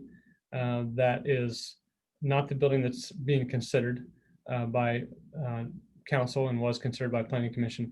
The building in the rear is actually the one that is the accessory building, which was built as a garage. And the provision in the zoning code for the R3MS district is to allow a separate dwelling unit in a separate building. And that's the only district where that's allowed. This is a shot of the front. So the upper left photo shows the house in the front near Main Street. And then this is the building that's in the rear. This is what would be converted to a dwelling. It was actually converted by way of a building permit several years ago, but was never actually occupied and inspected for occupancy. So it's just been sitting and waiting. And now that the code is in place for that to happen, the request is pending for that to be converted and turned into more of a house type structure, utilizing the structure that's already there versus demolishing and rebuilding. So the legislation that you have in your packet has 3 conditions, and I've shown on the screen here 2 that have already been met that were recommendations to the Planning Commission. So Mary Ann took those out of the legislation. Those weren't necessary. So the crux of the discussion was really just how to make it blend in and how to make it be safe, but still comply with the spirit of the code, which is to allow density in this part of the mile square in a way that helps to preserve architectural guidelines, but also do it in a safe way. And so that's the recommendation that was in the Planning Commission. And those are the 3 conditions that were recommended to be included. And it is to be recommended as proposed. So the building is a little bit larger than what the code had envisioned, but it is within the scope of the Planning Commission and Council to allow that size waiver. Happy to answer any questions. And Scott is here as well digitally and has some slides for you as well. Are there any questions for Mr. Perry? All right, seeing none, I will ask Mr. Webb. Normally I would say come forward, but you're already here. So if you'd like to unmute and show us your slides. Okay, well, I think Sam is controlling my slides here, but good evening, Mr. Mayor, members of City Council. Thanks for your time on what's looking like a fairly long meeting tonight. You're making great progress so far. I'll be brief. I think Sam has done a good job and Planning Commission has certainly done the work on this already. We'll start with just the simple overview of what we're asking for. Essentially what we're asking for is an adaptive reuse of an existing building, as Sam pointed out, rather than tear down an existing building to build one serving the same function. We would simply like to adaptively reuse this existing building in its current state with some improvements, hopefully to address the concerns of the fire department and also City Council. So next slide, please.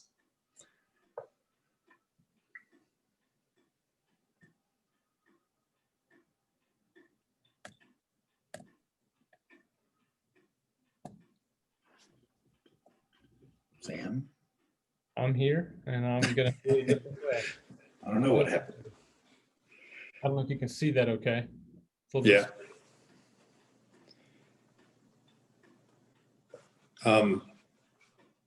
In respect for your time this evening, I'm not going to read this to you, but our code basically set out a few key points to this accessory dwelling unit, supplemental dwelling unit, that it's a standalone structure. Certainly ours it is. No more than 3 dwelling units on the lot. It certainly complies with that. The minimum lot size of 5,000, we're more than twice that. As Sam pointed out, the building is supposed to be limited to either 1,000 square feet or 50% of the principal structure. The principal structure is a 2-story. This was a little bit oversized 2-car garage, so its footprint is slightly over perhaps what the city had envisioned, but you can see from the scale of the property, it's not excessive. The code requires that it be located in the rear yard, which it certainly is, and that it be a secondary building, which we believe that is too, even though, as we said, the footprint's larger, it's smaller in every other way. And we are intending to do some exterior improvements to the building to meet the newly adopted mile square design guidelines. and also to address the concern that the fire chief had posed to Planning Commission. Next slide, please. As Sam pointed out, there's sort of a fragmented history to how this came to be. Everything that we're showing on this plan right now is existing. This has been built out at some point with the intention that it could possibly be used simply by the owners. It, according to the owners, has never been rented. It's never had a valid rental permit, but it is essentially ready to go now that legislatively, City Council, you've passed this ordinance that allows such a building. This is a chance for them finally to sort of get legit and make some use out of this property that they've invested in for about 20 years now. So, and then one more slide, please. The fire chief had a concern primarily that when fighting fires or responding to emergencies, they don't expect to find people living in garages, especially garages that look like garages. The remodeling that was done to this building was done with the intent of making it look like a garage still. They actually left the garage doors in place and built insulated walls behind them. So it continues to look like a garage. We are in agreement with the fire chief. That's probably not the best solution for safety. So I just kind of threw some ideas out here to Planning Commission about how we could kind of remove those garage doors, put some glass in there, put a very distinct and recognizable entry point that you can see from the lower right picture would be visible from the street, from the driveway, signage as staff or the fire chief might deem adequate to make sure that emergency vehicles know that it's back there. And lastly, that staff will be able to evaluate through our building permit process. A building permit will be required as a change of use document. I believe there's evidence in your packet of why that would be required. So a building permit application will be a matter of course for this. That will give the opportunity for inspections by NIC, by the building department, by the rental department, and all affected departments in the city to make sure that it is up to code in terms of safety. At that time, staff will have the opportunity to review it with its compliance to the mile square design guidelines. I'm certain you're all familiar with the decision standards. I'm not going to read through those for the sake of time this evening. Planning Commission certainly did, went through them one by one, as did staff, and we feel that this is a good opportunity for an adaptive reuse here, and we'll appreciate your consideration in a couple of weeks. I'm happy to answer any questions.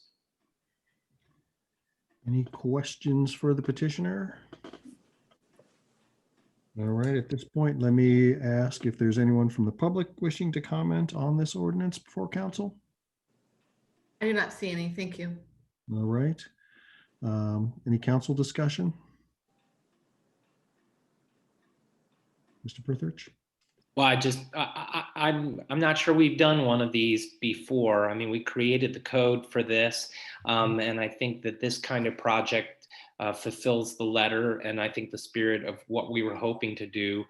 The goals driving the conversation at the time was how can we increase density while maintaining the visual character of the mile square? So how can we prevent tear downs, redevelopment, and the idea of allowing people to do accessory dwelling units, get more density on the lot.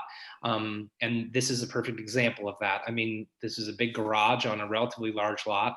And if we can preserve the front of the house and make this dwelling unit look like an accessory unit, but like a house, I think that this is a great solution here.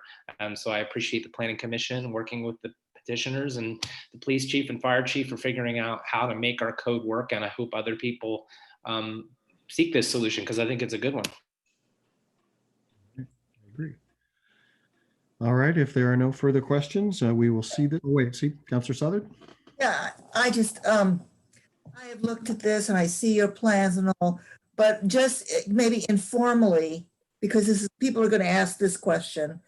How are you going to make this not look like a garage? I know you've done the entrance, but you know, what other measures are you taking to make this not be a garage? Well, I mean, I think the thing that makes it most look like a garage are having two garage doors on it. So removing the garage doors, replacing those with real windows, both for the interior environment, getting some more light in there, providing a covered entry, with, in my sketch, I was showing a residential door with side lights, to do that. And then there was some discussion at Planning Commission about, the improvements to the siding and maybe some of the, the block and stucco and a, paint job or whatever. I mean, the building certainly needs to be refreshed, but first and foremost, I think removing the garage doors and trimming it more like a house will make it look less like a garage. All right. Thank you. Okay. There are no further questions. This is the first reading, so we will see this again in 2 weeks on the 20th. So I thank everybody for coming tonight. Thank you.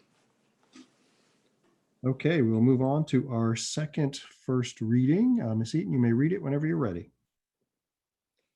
Ordinance repealing Oxford Codified Ordinance, Section 931.13, entitled Charges, and adopting new Oxford Codified Ordinance, Section 931.13, entitled Charges. All right, I think turning this over to Mr. Elliott. Thank you.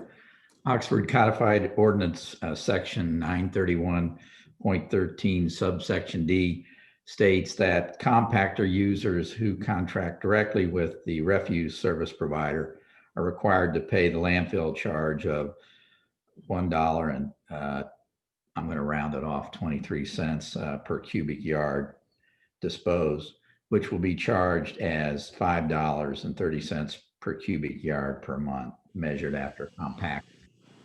That's verbatim from that section. We believe this section may have been adopted in 1992 to offset the debt service cost of the landfill closure and annual post-closure monitoring fees. So the debt service, as you know, is paid in full, and Oxford Codified Ordinance section basically no longer serves any purpose. So we're asking you to delete this section. All right, is there anyone from the public who would like to address this ordinance before council? There is not. Thank you. All right, council questions or discussion? Nice to see some charge go down. Yeah. All right, we will see this again in 2 weeks. We will move on to our third first reading. Ms. Eaton, you may read it whenever you're ready. An ordinance amending Ordinance 3538, Supplemental Budget Ordinance Number 7, to make supplemental appropriations for fiscal year 2020. All right, Mr. Newland. Yes, this is the adjustment to the budget for the receipt of our third CARES funding for reimbursement of COVID-19 related expenditures. The time frame for the related expenditures is March 1st, 2020 to December 28th, 2020. And on the revenue side, $832,786.50.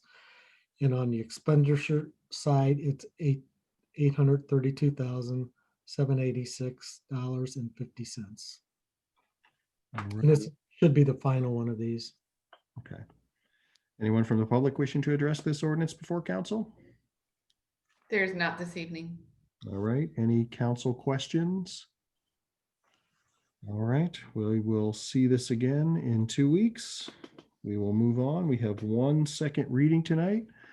So Ms. Eaton, you may read it whenever you're ready. An ordinance approving the final dedication and easement plat for Lake Forest Drive in the city of Oxford. Move adoption. Second? Second? Seconded. Second by Councilor Southard. All right, I'll turn this over to staff. Thanks, Mr. Mayor. I'll take that. No changes since the previous discussion. This is the creation of a public roadway, which is done and completed. So it's about 4/10 of a mile of new roadway. It's 3 acres out of the original 105 acres that was platted for that entire area many years ago. So this is be put into public use, and this has to be done in order for it to be put into the city's maintenance program. And Katie Dillenberger is in the audience from Bear Becker. If you have any burning questions on engineering or design, she's ready to answer those. All right. Let me ask the public if there's anyone out there that would like to address this ordinance before council. I don't see any. Thank you. All right. Council questions or discussion? I see Mr. Snavely's hand.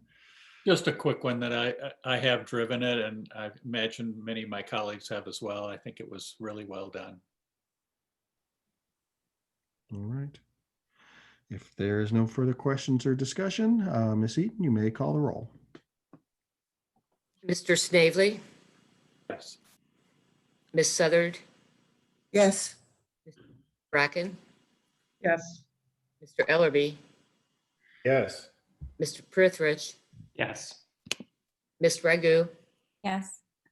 Mayor Smith. Yes, and that ordinance is adopted. All right, that brings us to announcements and communications, and I will start with Mr. Elliott tonight. Thank you. I'll be brief. First off, I want to thank City Council for your support and adoption of the resolutions tonight for the CARES Act funding and the resolutions that we adopted at the last meeting. And I also want to recognize my assistant city manager for all the hard work she has put in on this, contacting various agencies and providing information so that Joe and I can review them and these proposals. So I believe this really speaks volumes of our community. I mean, we're reaching out to various organizations and doing what we can to address all these needs in this very turbulent time we're in. So once again, I want to thank you all for that support. Just a reminder too, we have a budget work session next week, Thursday, October 15th at 7 p.m.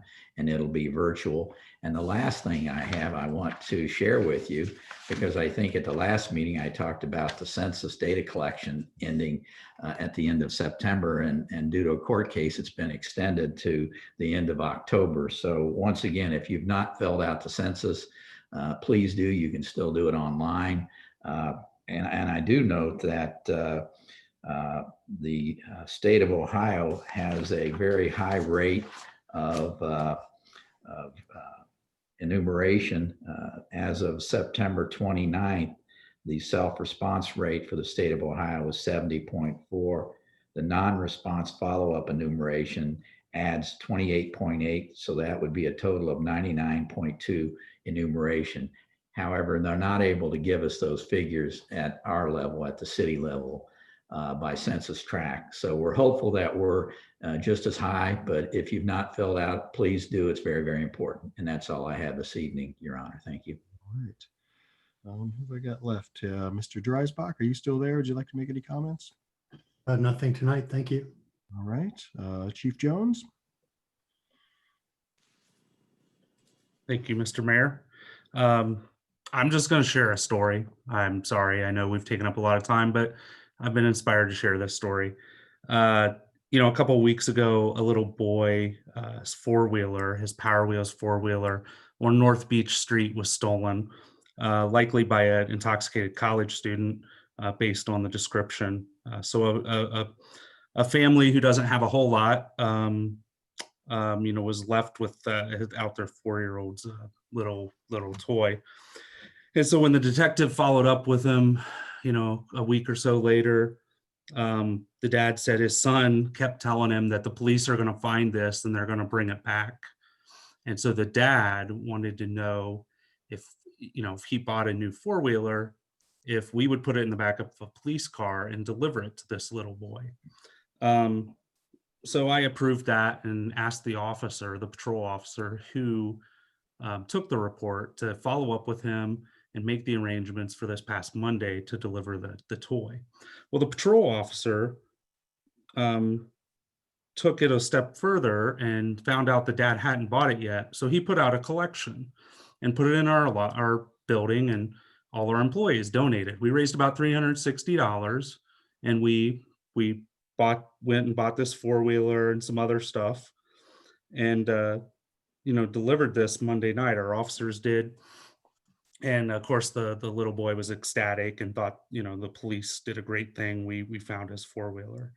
So I guess I just share that to say, you know, those are things we're not putting a lot on social media right now because of the negative attention to the police. And we're kind of scaling that back. And we did it not to earn any recognition. In fact, the officers are probably going to be mad I shared this story. But I kind of want to, you know, say, like, we live in this community. I've lived in this community longer than any of those people that spoke tonight. We care about this community. Our officers do the right things. Our officers who don't live in this community have worked in this community. We don't have turnover. They care about this community.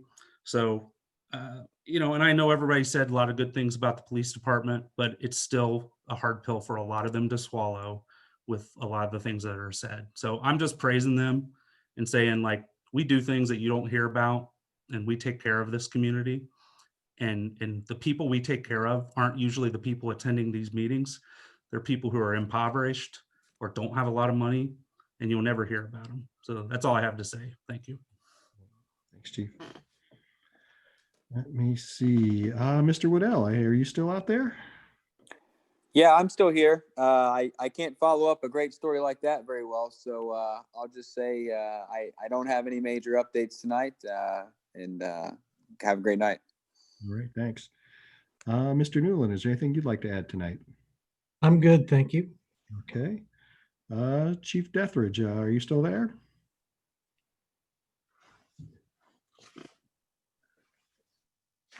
I am still here, but I don't have anything tonight. Thank you. All right, thank you.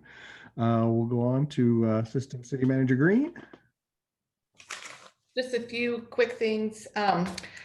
I'll announce Casey has a Halloween drive-through parade that we hope everyone can come to on Thursday, the 29th. It's free. It'll be fun. We hope everyone can join us. Also, I want to say thank you to Sam Perry. I don't think you were on earlier, but thank you for your help with the research and understanding the cold sheltering and transitional housing programs and all your past work. And then finally, there's an exciting grant coming down from Jobs Ohio. It's a Vibrant Communities grant. It's up to $2 million. And we were one of 9 communities in Southwest Ohio that's eligible to apply. It's a competitive one statewide, but I'm working with Miami University and some other partners to see what we can pull together. So stay tuned. Thanks, everyone. Right. Mr. Perry, any final thoughts tonight? I just wanted to say that I heard Ms. Shaman's comment about Airbnbs and appreciate that. Now that we have the legislation in place, we are starting to get people asking us about neighbors. And so I think it's good if people have concerns or questions, pass them along to us and we'll help to educate other neighbors if they need it. Thanks. That's all I have. Ms. Eaton, anything tonight? Nothing further. Thank you. All right. Go to the Law Director, Mr. Kennard. Nothing this evening. Thank you. All right. We'll go around the room. We'll start with Councilor Ragu. Yeah, I just wanted to bring it back to the budget, since I know our budget talks are coming up. And Joe, please feel free to jump in if I'm not understanding the budget correctly. But you know, for the people that are still there and don't have their budgets in front of them, this is what our budget looks like. It can be really hard to see, but you can see this, the really big bar graph is our security or police. This little one next to it is the public health and welfare. And then the one next to it is our leisure time activities. So I want to pay close attention to that little tiny one. If you can tell, it's the smallest bar graph of almost all of them. That, you know, whenever I compare to Bowling Green, who's a very similar town in Ohio, has a university, pretty similar population. And this can be a little bit hard because you're having different documents that you're comparing. I'm assuming they have a pretty similar budget. It looks like on ClearGov, it's like 46.6 million. And whenever I think about like, how do they break down their budget? And whenever I look at their public safety compared to, for their general fund, compared to our 47, it's estimated to be 47% of our fund for next year. Theirs is 27.2%, with half of that going towards fire. And then whenever I looked at crime rates, It's actually, it was pretty surprising to me because it was, I have too many papers around.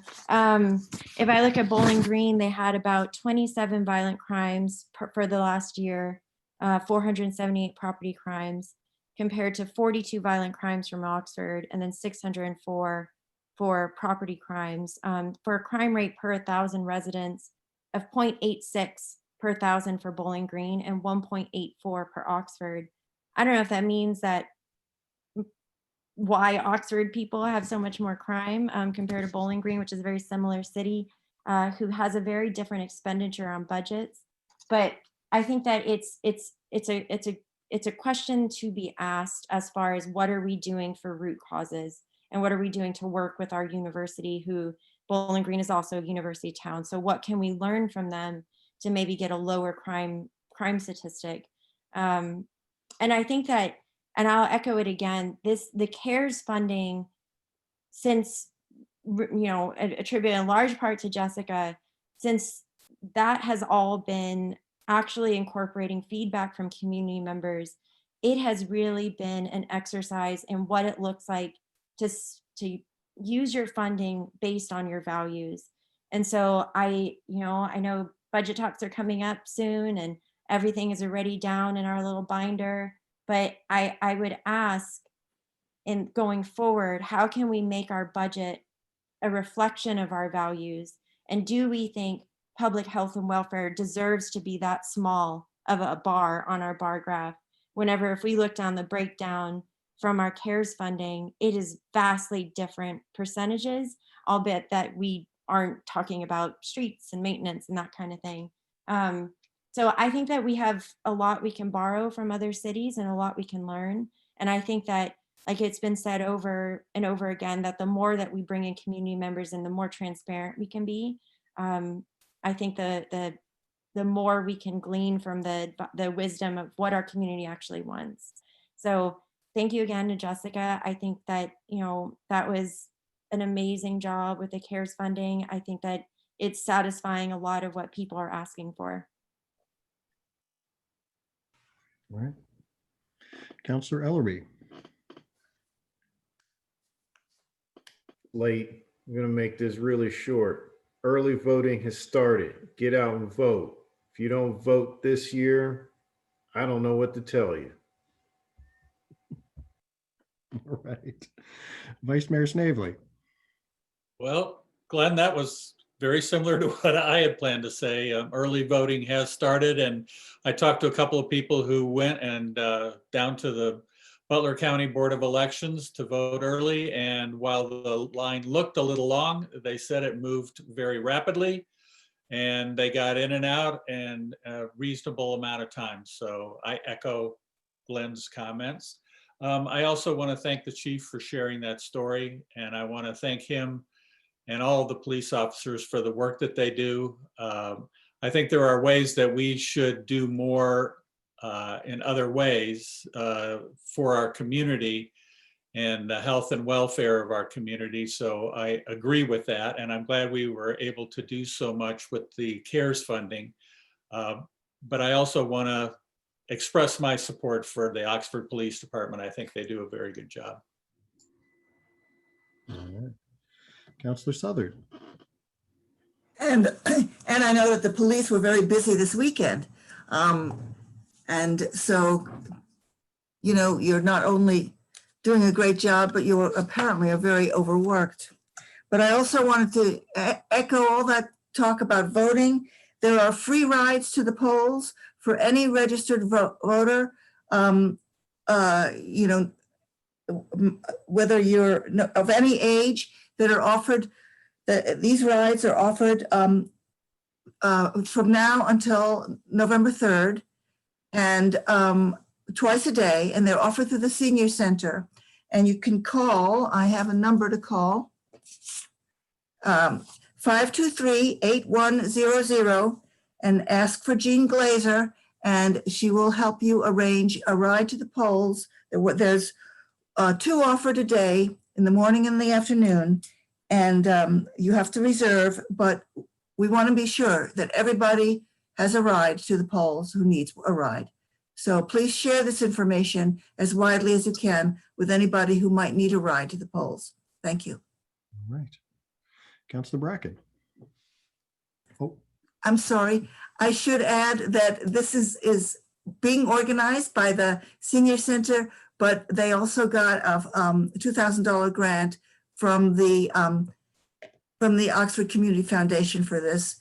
But in addition, the vans will be sanitized in between rides, and there are no more than 4 people per ride. Sorry, Jason, I didn't mean to cut you off, but I did need to add that. all right. No, I'm glad you added that, Edna. And I wanted to echo everybody's sentiments from council and staff so far. I agree with all of it, but especially Councilor Ragu's.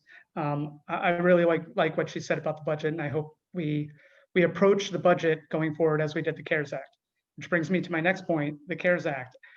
Fantastic work by staff. I love it. I'm really excited about the ways we can help the community and help those who are most in need. And I know how much work went into it, and I'm really, really appreciative of that.